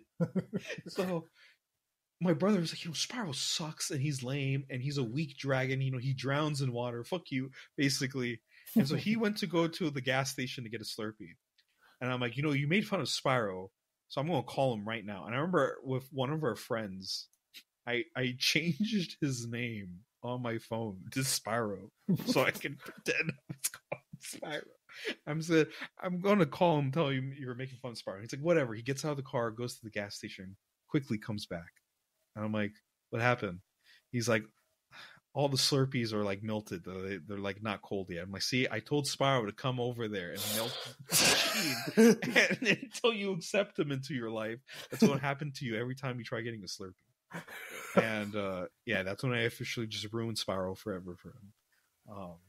So maybe I'm a little bit of a hypocrite, but to be honest, I do it more as a joke. I'm not constantly being like, oh, why is this game being made, but they're not making a new Spyro? I'm not like that. Oh god, have they? Because they did Crash Bandicoot as a. There was a Spyro remaster. There was a Spyro remaster. Okay, yeah. For some reason, for Spyro 2, they made the second boss way too hard. I do not remember him being that hard. But yeah, Spyro is one of my favorite video games, even though technically I've never finished any of them. What? So Spyro is like a collectathon game. Yeah, so, like Banjo-Kazooie and like others. You have to like collect the little doodads and like you know, Spyro's like I finished Spyro 1 plenty of times, but 2 and 3, I've never technically gone to the final boss because especially in like Spyro 2 and 3. There's like multiple little bullshit things you need to go play and find. And like some of them you have to do some bullshit mini game that suck ass that are just like meant to like grind hours so the game could like be longer than just, you know, like 4 hours. And so like whenever I would get to the final world, it's like, oh, you need 80 gems and eggs to get to the final boss to get the true ending. I'm like, nah. I played all the levels. I'm good. Yeah. I'm not much of a weak gamer. I don't even like bosses. I'm not much of a gamer. Again, it was like my parents played it more than me. And then like when the PS3 and Wii came out, I should have picked the PS3, but I picked the Wii instead. The Wii had some good games. Yeah, we did, but like for example, but like man, I was really dumb. And I didn't like. Again, I was not a gamer. I didn't follow things. I just played whatever.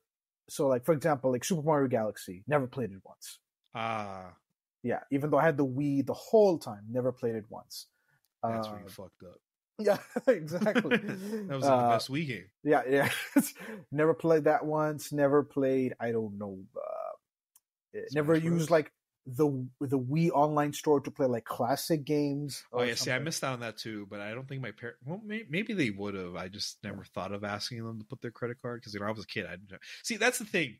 Back in the day, I didn't know that much about games. I only relied on like G4 back in the day, which was like a gaming TV network, but that died. Yeah, I don't know what I relied on or where the games came from because I remember probably word of mouth, maybe word of mouth or something. I don't know, but like yeah, it's just there's a lot of games. I remember I had a GameCube, and I'm so mad to this day because I remember I had like GameCube had so many cool games and experimental games. I played none of them, and instead I was like, I'm gonna play Madagascar on the GameCube. Like, I had the original Luigi's Mansion. For some reason, I'm like, nah, Madagascar or The Incredibles, which were bad games.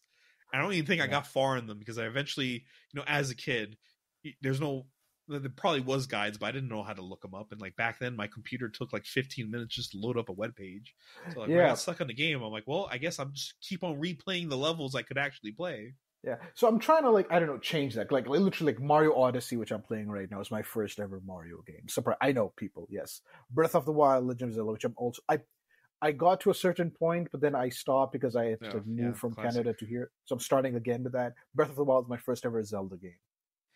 For me, it kind of Sonic Mania, which I just bought yesterday, like not yesterday, 2 days ago, is my first ever Sonic game ever. So yeah. See, like I'm into gaming, but also I guess I am a gamer because I've played a lot of games, but like I'm kind of bad at a lot of games. I'm normally the type of person to go in easy mode. I like it when it's like no difficulty, just like this is the game is as is. I'm like, thank God. Okay. A game series I really liked made fun of me for going on easy mode. Oh, that happens sometimes. Which one? See, like we talked about, I'm into this JRPG series called Ys. So one of them, right? Yeah, you told me about this. Yes, dude, the game. Even when I finished the game, it made fun of me. So I already told Hamza the story. So I was playing this game, I booted it up, and I know like the earlier Ys games were pretty challenging. So it has like very easy, normal, and hard. And I'm like, you know what? I've heard this is pretty challenging, but I'm not a total bitch. I'm gonna go on easy. So I was playing on easy for a bit, and I get to the first boss, and this dude is massacring me. He keeps on killing me. It got to the point where he killed me so much, I got a trophy on Steam saying, like, just look up a guide already. Oh my God, I don't think a game has ever insulted me like that. So I'm like, you know what? I'm going to change the difficulty. But for some reason in this game, you can't change the difficulty once you start. So I had to restart from the beginning on very easy. And when I picked very easy, it gave me a trophy making fun of me for playing on very easy. And then when I finished the game, it gave me a trophy that was passive aggressive of me finishing it on easy. It was like some hero or something like that. Like, you're lucky this game was really good. Jeez. All right. For me, I'm trying to like change that. Like, I want to play a lot of a lot of 2D classic games. Like, I want to play the original Metroid, Super Metroid. I want to play. See, I wanted to play those games too, but I remember I would play some of them and then I'll get lost, and I just felt really stupid. And then I mean, Metroid is that type of game. Yeah. Yeah. So I don't know. I've been mainly sticking to RPGs, and then for Father's Day, we got my dad a PS5, even though he only plays FIFA. But he uses FIFA's on the PS5, and the whole family could use it. And it's also like a DVD player, so it kind of worked out as a Father's Day present. My dad's very particular with the type of games he plays, but anyways, so because of that, I get to take the PS4 that we had downstairs. I get to bring it upstairs to my room. So there's a lot of PS4 games I want to play now. Like I never played the Spider-Man game. I want to play that so badly. Yeah. So I could play, like I have a Steam Deck and like a semi-decent gaming PC, but like I heard like that game is very needy for what it needs out of your like system. So like it probably wouldn't run that well in either or. So I'm like, I'll just probably get it for the system it was originally meant to be on. But yeah, so I'm looking forward to that because Spider-Man 2 looks like it will be really fun, and we got Venom. There's also like Spider-Man Miles Morales as well. We can play that, but that's on the PS5. So I think but I could just go downstairs. I just don't like going downstairs to play games because like usually my mom is downstairs, she's watching TV, and I feel like I'm taking the TV away from her. And then my dad comes home, he wants to play FIFA, so I'm like, And now that technically we bought that originally as a Father's Day gift, I'll feel really weird. I'm like, no, Dad, it's my turn on the PS5. Yeah. So yeah. Jeez. Yeah, I'm just sticking with the Switch right now. Maybe I'll see about the we don't have a TV in our place, so like I can't really honestly I would recommend a Steam Deck. I got one. I'll see. I might recommend on getting I'll try that because there are some games. You could also get like an extension for the Steam Deck, so you could actually play it on the TV if you want to do that. We don't have a TV in our apartment right now. Yeah, so perfect. No Steam Deck works, and you can play a lot of other games. Yeah. So then, yeah, maybe get that, and then so I'm like just trying to see like okay, like trying to utilize the Switch as much as possible and like finish those. Yeah, I haven't touched my Switch in a while, and there's like I feel bad because there's a lot of games I wanted to play on it, and then like they're all getting like PC ports. I'm like, oh dang. And Steam, games go on sale a lot faster and cheaper. Yeah. Because like Nintendo just refuses to decrease prices on certain things. Yes. But there's a couple RPGs that are still on Switch. And then obviously the new Breath of the Wild. Tears of the Kingdom. Yeah. So, I'm playing. So this is how. So I'm like restarting Breath of the Wild from the beginning. While Tears of the Kingdom is out. Which is like, okay, that's my life, I guess. Yeah. Yeah. So many games. I mean, I have like a huge backlog because I still need to get back to Dragon Quest VII. It's just it has a very slow opening. Oh, okay.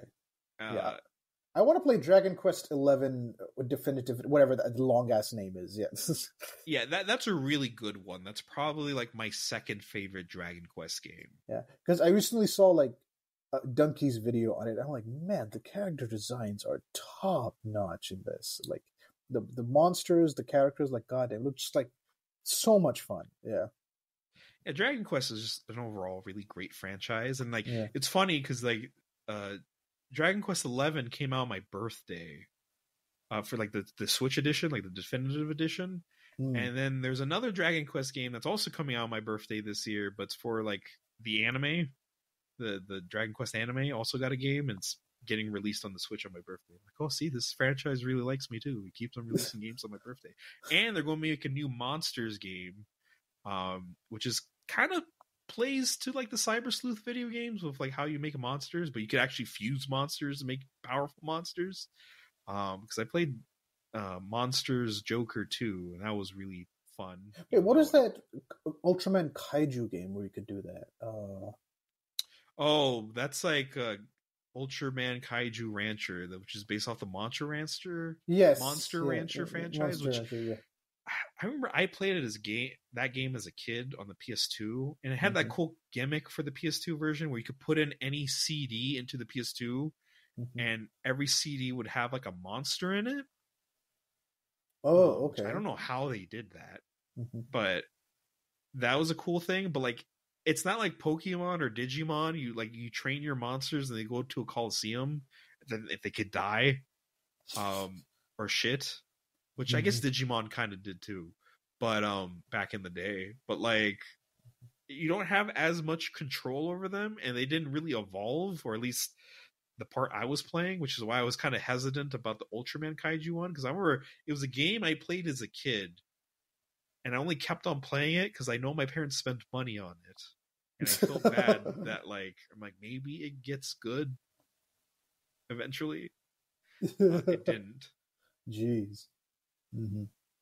So I went back to playing Spyro. Wait, it all comes back to Spyro. Which you also did not finish. Hey, listen. I feel bad to this day I haven't. But dude, Spyro 2 has some bullshit ass missions. I'm like, I'm not doing this the 100. Yeah. I've rarely ever 100%ed the game. I think the closest I got was maybe Dragon Quest 11. There's just a couple side quests I didn't do. I remember when I was playing Batman Arkham City, I like finished the game, but then it's like, before you do the last final thing of the story, you could do it. It's called the Nightfall Protocol, and I was like, no, I'm going to collect all the Riddler trophies because that unlocks like a secret ending. Then I'm like, oh, it's like 200 or something. I'm like, you know what, fuck it, whatever. Yeah. I don't have time for this. Yeah, I know. Like, see, that's why I'm not like a hardcore gamer. I'm like a casual gamer, even though I play games that are not very casual. Like for certain RPG series, I'll have like a guide right next to me because I'm like, fuck this dungeon.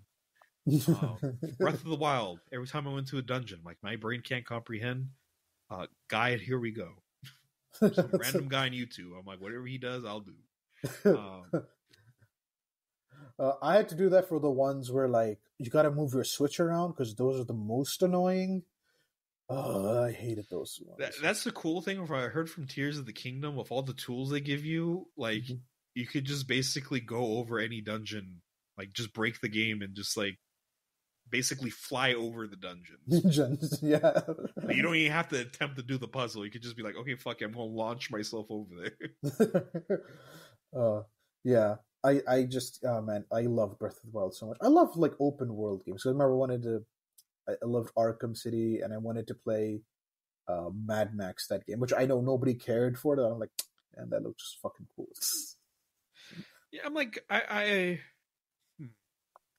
kind of like open worlds, but I don't like it when the world's too open. Really? I'm like, no, bigger the better. Because I feel like some games, like even like Breath of the Wild, in my opinion, had that problem where it's like so open, like they clearly can't put things everywhere. So you'll be just kind of like walking along, and it's like, wow, there's just like nothing here.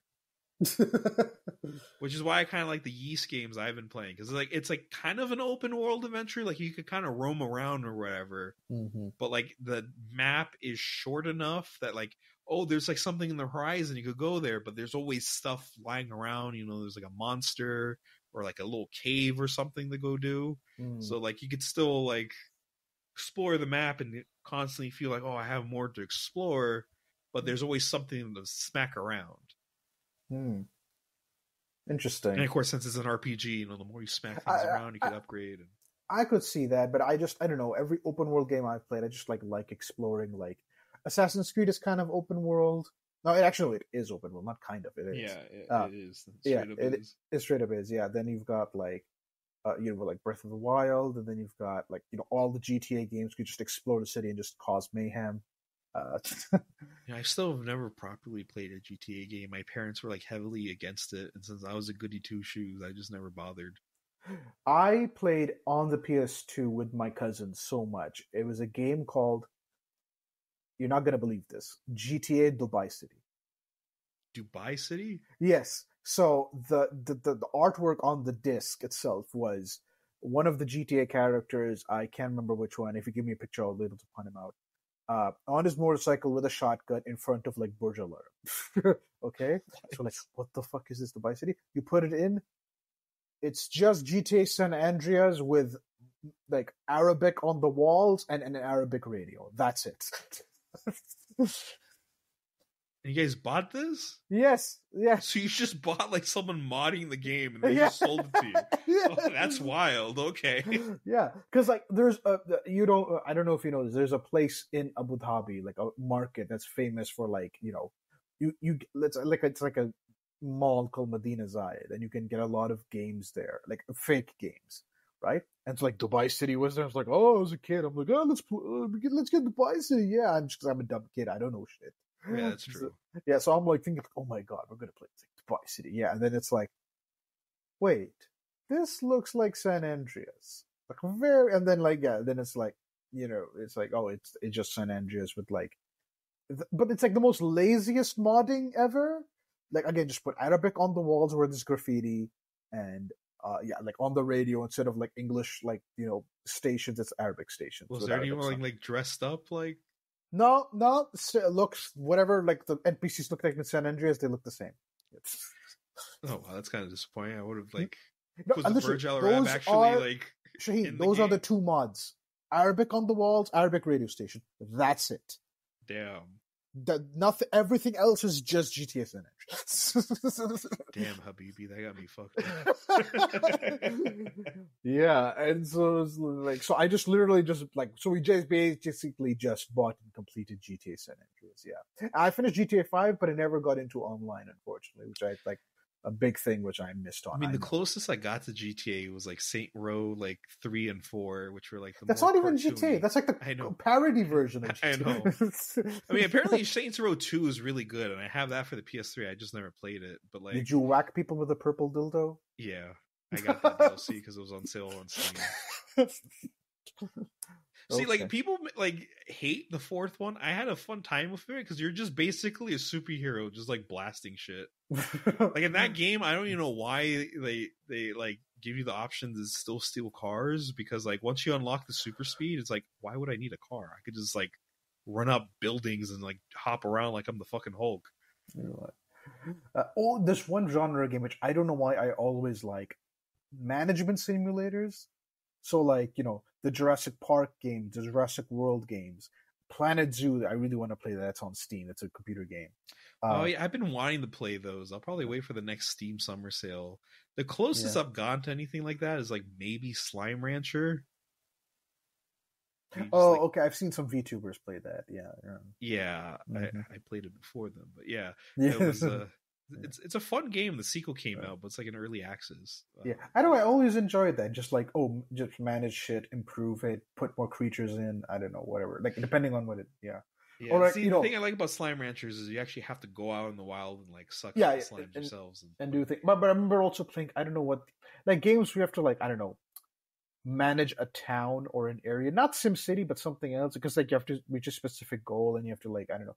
I always like management simulators. I don't know why. Yeah, I guess. Yeah. Well, I guess it doesn't really count, but like I remember I was playing the Animal Crossing when everyone was playing it. I swear that game came out at the perfect time. I remember me, my brothers, even my mom got in the action. We're all playing Animal Crossing for like 6 months.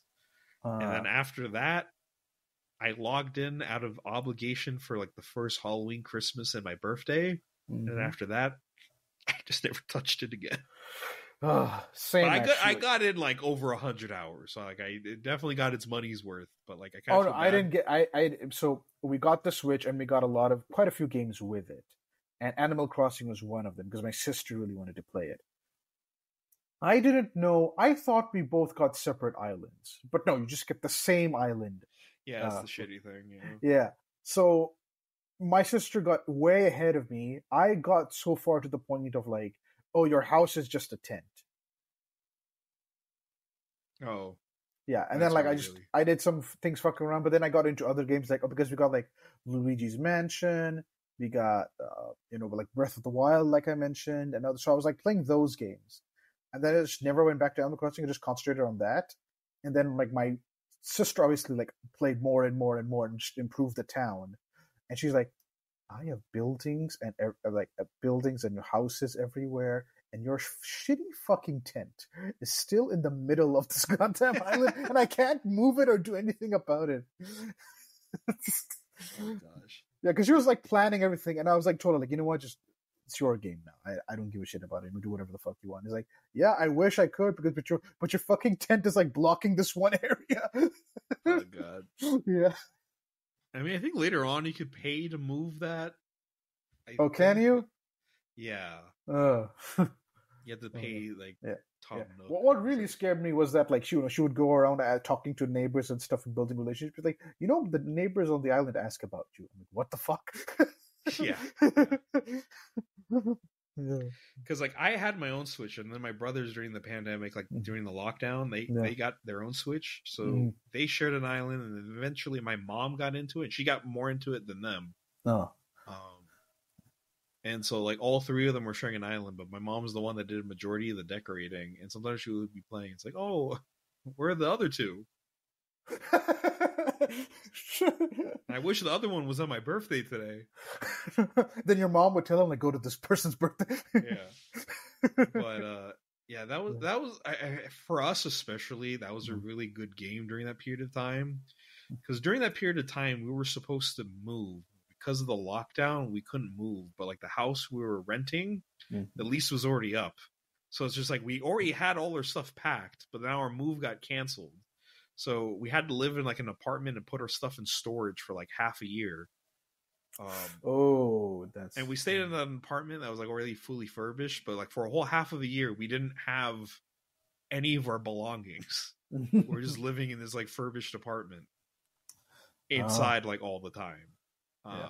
For me, during the pandemic, I was actually supposed to move to Canada, but that obviously those plans stopped. And like Luigi's Mansion was like one game where like I got pretty far ahead. I got to the second last floor, and then we had to actually move. So then like I got separated from the Switch and could never finish it. Now I got the Switch back again. So, and again, I forgot everything, so I have to start from the beginning. But like even like for that, I was like, man, I'm already trapped inside this, because it was the height of the pandemic. So like I'm trapped inside this house, and Luigi's Mansion is like a very you're stuck in a hotel the entire time. It's a very claustrophobic game because you're in like tight rooms, tight spaces, tight spaces and stuff. Man, I need something with like lush, like I need field, like just an open field. Then I'm like, oh god, Breath of the Wild. And Breath of the Wild is addictive because like again, like it's like you want to. Yeah, you adventure, right? You end one thing, but then you're like, let me explore this place, and then that leads to like 10 other things. Yeah. Yeah, see, for me with Animal Crossing, it was just like, since we're just living in that apartment, it's like, oh, I could make a room for myself and like have. Wow! Like, the apartment we're in, it was a 2-bedroom apartment. And we're a family of 5, so I shared the guest room of the house with my brother. Yeah. And my other brother slept in the living room because they had a pull-out couch, and then my mom and dad had the master bedroom. Yeah. So I'm like, oh, I can make my own house, and like, look, it's nice weather, it's island, it's tropical. I love those kind of vibes, as discussed in a previous podcast. Yeah. So like, oh, this is awesome. So it was that, and then Digimon, because like, I need a little dinosaur friend. I need a dinosaur friend. Yeah. Now I kind of do in the shape of a bird. Yeah, I'm playing Digimon right now on Shaheen's like recommendation. I'm playing Cyber Sleuth Digimon Story. Dude, I swear, I played the first time I played it, I was in university and I was obsessed with it. And then I played the second game during the lockdown, and like again, that and Animal Crossing were like my lockdown games. I was like obsessed with grinding that game. I think one time we actually had a call, and I was grinding on the game while we were calling. I really wanted Beelzebub Mon, like blast mode. Oh yeah, blast mode. Yeah, but he requires a lot of effort to get. Yeah. I have the card for him. Yeah, I think I showed you. Yeah, you got the cards, but like, it's more meaningful when you raise him in Digimon. I'm his father. Yeah, I raised that one. He used to be an emo. He used to be an emo Beelzebub that used to hurt himself every turn, and now he's a blast mode. Because like regular Beelzebubmon, like he gets stronger, but he also loses health every turn, which is like the most emo thing. It's like every time I hurt myself, I get stronger, which is weird because like in the card game, it's all centered around get an Impmon and get that Impmon to Beelzebub as fast as possible. And you got a lot of Impmons to play with, and they constantly get deleted. And then when they get deleted, they go to the graveyard. Then you bring them back from the graveyard. Then you try to get them to like get to Beelzebub as quickly as you can, because it's all about killing Impmons, bring them back, and then getting to Beelzebub. Like that's basically the strategy. And so it's like, which is interesting. And like, but once you get to Beelzebub, it's like you're good. And then if you can get to blast mode, that's the next step if you can. So yeah. But like, you can't in the game. You can't go from Immon to Beelzebub. Yeah, which is weird because that in the show and the card game, that's how it goes. That's the evolution like path. Which I always found weird to me because I remember I'm like, next to trying to get a Greymon as quick as possible, I wanted to get a Beelzebub Mom as quick. There's like 3 Digimon I really wanted. It was like War Greymon, Beelzebubmon, and Gargomon. And I guess eventually later on, once I found out he existed, Bancho Leomon. Which is just a Leomon dressed up like a Japanese delinquent. Yeah, I'm like imagining in my head, I'm like, okay. Everyone always says it would be Jotaro's Digimon. But yeah. Not like Jotaro invented that design, but still. I just love how certain Digimon are like that will have a really cool name, and it's like the same Digimon, but it just has like an accessory. Because like, I think for like I forgot what the ghost Digimon is, like Bakemon. Yeah, Bakemon. Yes. There's an evolution. I don't think it's in the game, but there's an evolution of it, and it just has a hat. It's like the same Digimon. It just has a hat. I mean, are the Sukomon also like? Oh yeah, it's like just different colors, or just different colors, and like what I remember, there's one that has wings, and I'm like, why the fuck do you have? You're a piece of shit. It looks disgusting. The problem with Cyber Sleuth is like Platinum Sukomon triples your XP gain. Yeah. So like you kind of need it if you want to grind. So I'm like, man, I need like 3 of these ugly fuckers. Oh, jeez. True. Yeah. So like Sonic Mania is my first Sonic game, and it's like I think it's also my first 2D platformer. Now that I think about it. Oh wow. Yeah, it might Dang, be. so you can also make a YouTube channel about game. Oh, actually, I think someone already did a YouTube channel like that as like a newbie playing games. Yeah. So like it is difficult because like with other games it's like you can take your time. Like you don't Mario doesn't have to go fast. You can just like take your time with each like block and step and whatever. Like I mean, depending on the game, but yeah. Yeah, depending on the game, but yeah. Sonic is all about go fast and like the level, the game design, the level design rewards you because like if you can keep up your speed and you go to the right places, you can stay on the top. But if you slow down and fuck up, you go to the bottom, then it's like harder. You just like slow down, and it takes longer. Oh, is that how that works? Yeah, that's how it works, bro. You're not supposed to. I played more Sonic games. Yeah, I'm just like, dude, wherever the fast little guy goes, I'm just here for the ride. No, that's why it was like a groundbreaking thing. It's like because the idea came from that like, olden days there's no like save states or checkpoints. So right. Like if you died, you have to start from the beginning, and like if you died enough times, you pretty much have the thing memorized. So players would just go through the whole level really quickly by just like doing things fast until they got to the point where they died and then continue on from there.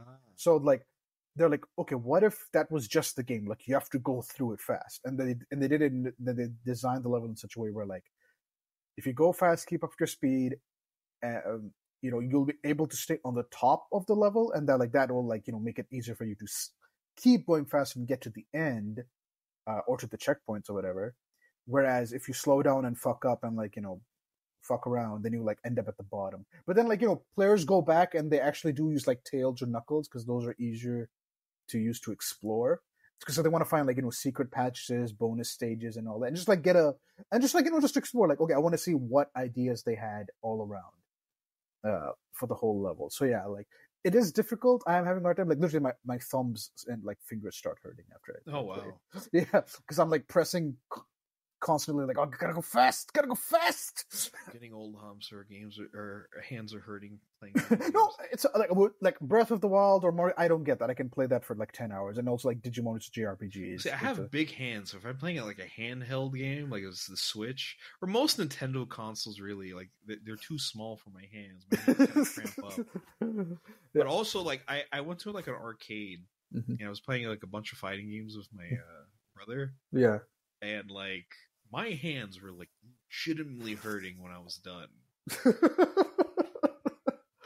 Jeez, damn. Old age cometh. Yeah. But also, I was like button mashing Marvel vs. Capcom 2, which the art in that game is so good. I've heard things, but yeah. Yeah, the art is fantastic. Yeah, I want to play that TMNT Shredder's Revenge game. I want to play that too. I'm just waiting for it to go on sale because I'm like, I don't know, that doesn't look like a $20 game. Yeah, from like right now in Canadian it's like $40. I'm like, I can go lower than that. And like I think a DLC just came out for it. Yeah, DLC just came out for it. Yeah, we play Usagi Yojimbo as in the DLC, which I'm like, holy shit, that's cool. Yeah, as someone who's like read Usagi, which that's another comic book series which I stopped. I need to start again from the beginning. I mean, I don't know, for you, comic book. My bird just freaked out. Yeah, I was like, what happened? I think she just slipped on her stick. She does that from time to time. Shouldn't she have perfect balance? Listen, sometimes I walk and I randomly trip on nothing. So like, I don't know, be like that. I don't know. Sometimes, like, I'm pretty sure you must have seen me do it a couple times when in university. I'll just be walking, and then like my ankle will just randomly give out for some reason. I don't know why. I don't remember. I remember. Okay, this is gonna get us on a tangent. Anyway, let's get back to. Okay. Yeah. Well, I mean, we've reached 2 hours. It's kind of like limited. Yeah, but we have to get an ending. Yeah, that's true. So we'll just wrap it up. So like, Spyro's cool. Even if dragons are unfortunately not real. Yeah, not real. Animal Planet lied to me. Yeah. How? Yeah, like I don't remember this documentary, or I know it afterwards now thanks to you, and the mermaid one I knew because of Billiam. But like, yeah, damn. Like, Yeah, I think he briefly talked about the dragon one in that video. It was another video. I don't know. I really like Billiam's content. Yeah. Which is, it's very expansive because like sometimes he'll just talk about anime and then toys and like nature documentaries and speculative zoology. And then Ben 10, like Scooby-Doo, like awesome. Love all of it. Yeah. But yeah, just that dragon documentary. I remember I thought it was real. And I remember I was so excited because I had multiple dragon books as a kid because I loved books about like supernatural creatures, but only the books that had pictures because there's some books about supernatural creatures and it's just all words. I'm like, what the fuck? Give me and like I wanted to get back into that recently. So I remember I went on Amazon, but I felt stupid. I'm like mythology book with pictures. Like a 10-year-old. Yeah, but I'm like, why am I going to buy a thick book with like all this mythology if I'm not going to get a cool picture of Zeus? Oh, jeez, God! And I'm like, come on, like, give me some cool pics. Is there a cryptozoology game? That would be fun. I know there's a couple animated series. Oh, actually, I think the Shin Megami Tensei games like technically have like cryptids as like things you could collect on your team. And I think they're just called demons, but like I think you could get like the Mothman and like Bigfoot on your team in those games. Oh, okay. So I think that's like the closest. Mothman has a comic book that's coming out right now. Like the actual Mothman, or like a character that's called Mothman? I don't know Mothman lore. The comic book has the title Mothman. There's a moth creature on the front. Okay, so it might be the actual Mothman. Yeah, See, I wasn't sure if I was like, DC has Killer Moth, so I wasn't sure it was like no. It's not DC or Marvel. It's a completely separate company. Oh, okay, that's cool. There should be more cryptid comic book characters. Mothman could be a superhero. Some say that he actually predicted a bridge collapsing. Others say he's the reason why it happened. Who knows? Is he a hero or villain? Okay, whatever.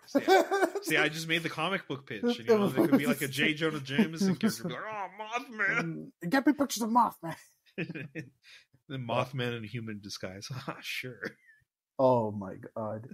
Jeez. I'm surprised like Spider-Man doesn't have more insect-based enemies. Yeah, I'm surprised too. There's the Beetle. That's all. That's in the comics. You haven't. Yeah, I encountered. Oh really? Oh okay. Yeah, and then there's Scorpion. Oh yeah, and Scorpion. Yeah, those are the two. But like that's kind of it. Yeah, I'm like, why isn't there like a snake person or? Yeah, like why isn't there like a, like there could be a grasshopper character. I mean, now we definitely get the Kamen Rider comparisons, but back in the 60s and 70s, no one knew what that was. Yeah, true. Yeah, then they can like say henshin or transform or activate. And Stan Lee likes Super Sentai, so like, why not? Yeah, weird. Yeah, he definitely needs more. I know, because I saw a video on like recent Spider-Man villains, and like they're all goblins, and I'm like, some of them to my brain look cool, but then like when I learn who they are, I'm like, well, that's kind of lame. I mean, it's gonna be a lot of goblins and a lot of symbiotes, and like the goblin doesn't make sense because like when did goblins like why are they associated with like pumpkins and fireballs and gliders? Okay, the theming of the Green Goblin is like, I don't know. I don't know. I think it's just supposed to be like mash Halloween things together. And it's also just like weird. Like, why did Norman Osborn just like, I'm a goblin? You know what? Yeah, I don't know. Because even in like the live action movie, I'm like, why is this man's first decision is to get in a green suit, make pumpkin bombs? Like, I understand the glider. He made the glider. He could have just been any like military douchebag, just armor up and like fly around. But he's like, no, let me be a goblin. I'm like, why a goblin? They're kind of like, And most fantasy series are kind of like to be weak fair, little weirdos. he is insane, so it's like, why not? I guess, but like, why wouldn't you become like the Green Ogre? This is before Shrek, so you could have made it work. That would have been worse. I mean, see, because we live in a post Shrek world, but a pre Shrek world, you know, who knows? I mean, you kind of get that in the Ultimate Universe, where Green Goblin's like this huge hulking monster. Yeah, and that he's basically an ogre. Like he's like that. That isn't a goblin. You're like, so there you go. You got your wish. You've seen it. Like it doesn't have to. Yeah, but like he doesn't have a glider. There. Like it's weird. It's just weird. Yeah, it's going to be a lot of symbiotes and a lot of it's a lot of animals too, minus Goblin, but it's a lot of animals if you've noticed. Yeah, it's like animals and like elemental stuff. Oh yeah, the elemental stuff came later, except minus Electro. I mean that's kind of elemental. Shocker as well, I guess. Yeah. What is shock? It's like he just shoots shockwaves, right? That's he shoots shockwaves and like vibrations and sound. So when I was a kid, I got confused between the two, like Electro, because I'm like, wait, they both have like electric names. Yeah, but they're two different characters. Yeah, they're two different characters. And then you have like Vulture, Chameleon. Yeah, Rhino. Craven the Hunter is like a hunter. So he's a hunter. Yeah. He hunts things. Yeah, there's Beetle, which is like a lesser known. Yeah, we talked about that one.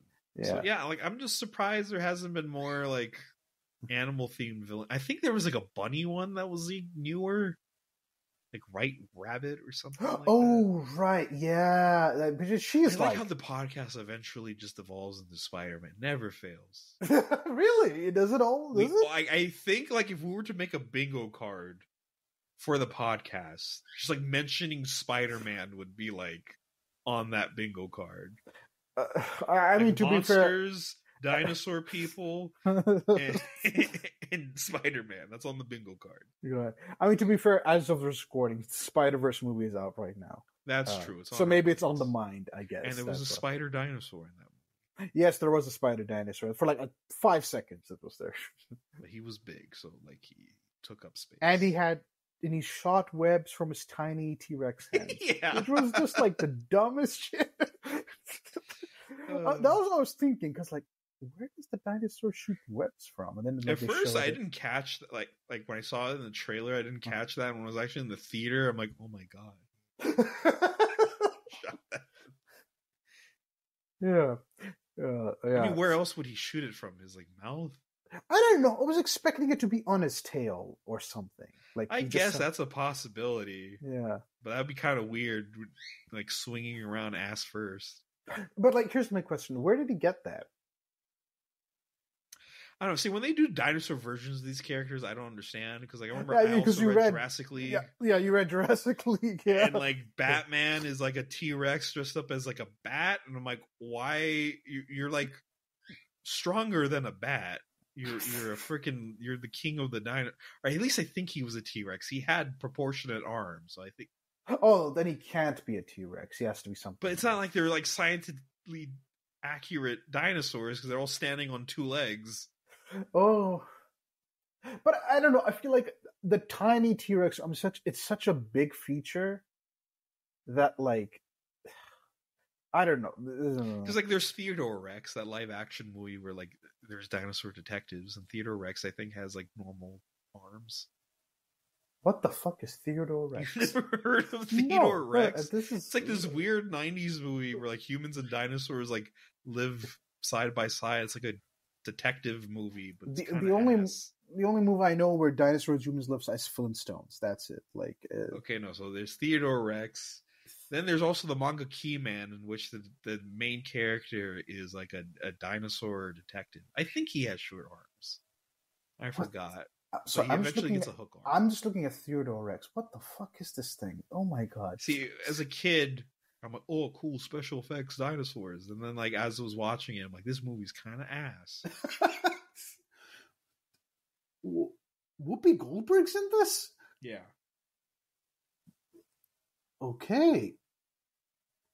I'm just blown away. What? This is an actual thing that was made? I thought you would have known about Theodore Rex. I don't. Okay, well there you go. There's your little little treat for the day. Are there other dinosaurs? Oh no, you're talking about like it's dinosaurs and people like living together, right?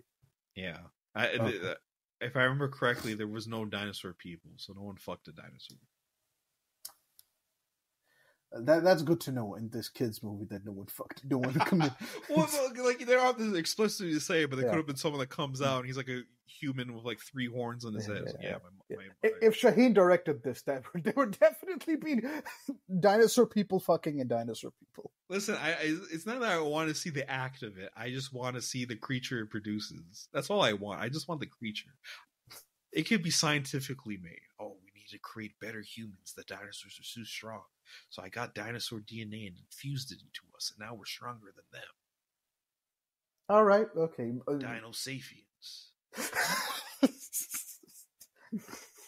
Dino sapiens. All right. You know. I think that's the perfect place to end it. People, this is going to be Shaheen's future manga or comic. Dino sapiens. I mean, that's already a show which I talked about in a previous podcast. Dinosaur Sapiens was a show, but Homo Dinos. No, you can't. That's a different type of that's a different type of story right there. Happy Pride Month, everyone. Yeah. Yes, I'm feeling a bit Homo erectus today. If you know what to say. Oh God. Some prehistoric humor for you all. So yeah, so there goes the bingo card. We talked about dinosaur people. We talked about Spider-Man. We talked about monsters. Yeah. I'm trying to think. Oh, Hamza forgot something and they had to go rewatch it. Yeah, true. Anime Club we didn't mention this episode though. True. Yes. So now you could also put that off the bingo. So yeah, you know what? We should definitely make this.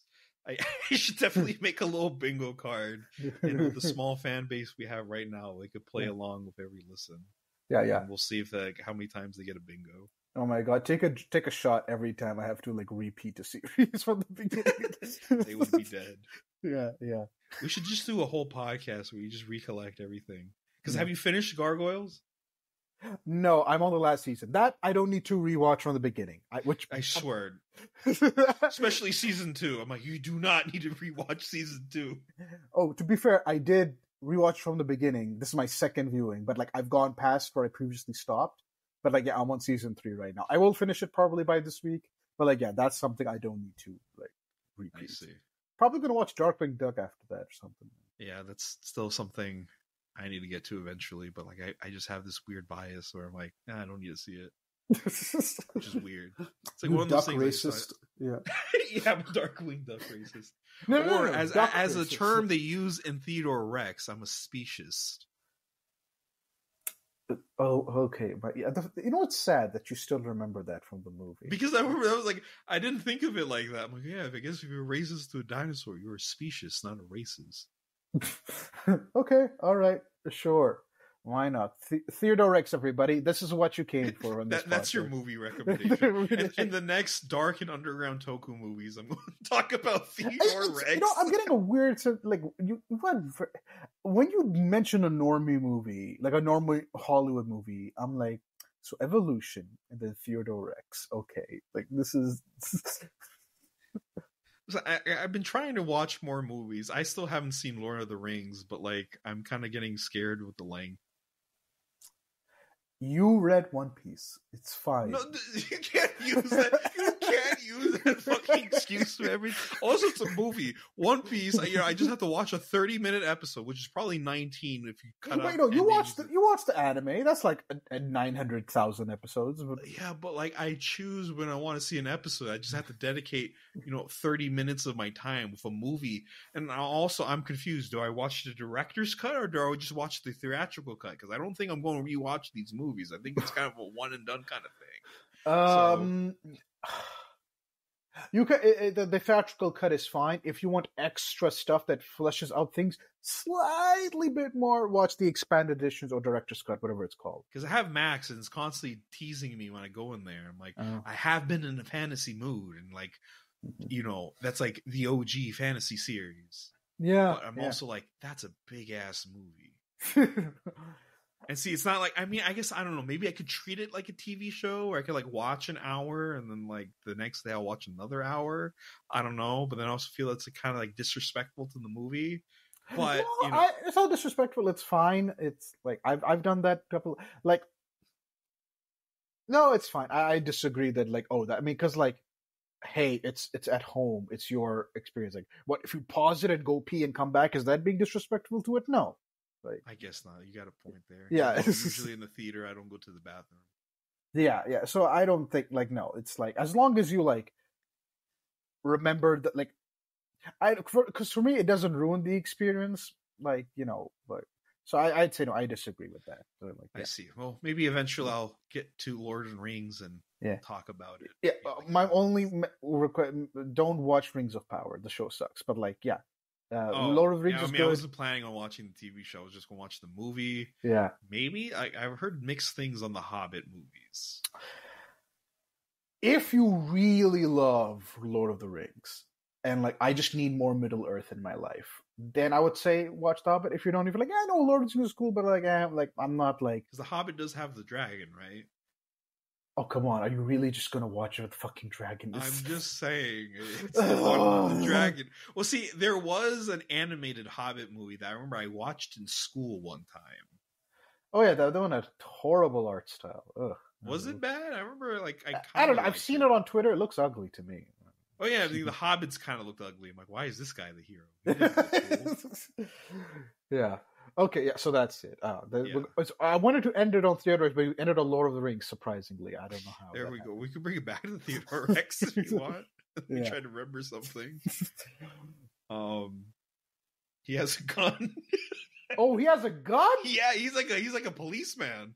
It's like a buddy cop movie. Okay, you know what? We'll still go on for an hour if you keep on talking to Theodore Rex. No, that's it. I don't remember anything else.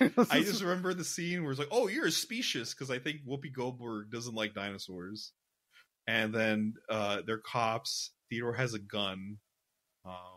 There's special effects. And that's it. Besides that, I don't know.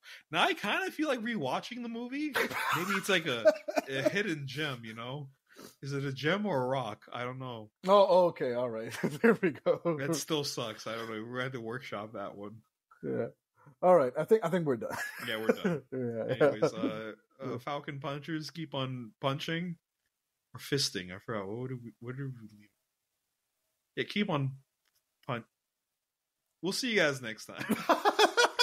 We have to finalize that at some point. Like it's either punching or fisting. Yeah. Fisting sounds funnier, but punching makes more sense. It makes more sense. Yeah. So keep on punching, people. Yeah, keep punching. Yeah. With consent. Yeah. Unless it's self-defense, in which case go ham, I guess. Yeah, go punch until they're mush on the wall. Yeah. There you go. Yeah, like Generator X when he uses his gun to blow something up. Yeah. I have not seen Generator X. Okay. No, Theodore Rex. Oh, okay. He's a Generator. Did I say Generator? Maybe I did, but I meant he's a Generator. Dude, you know what? The movie was ass, but I bet I could remake it. Okay. Make it like an engaging Is that noir. Okay. Like make it better. Okay. Yeah. And then have dinosaur people. Of course. Yes. Yeah, Theodore gets the humans. Okay, anyways. Bye.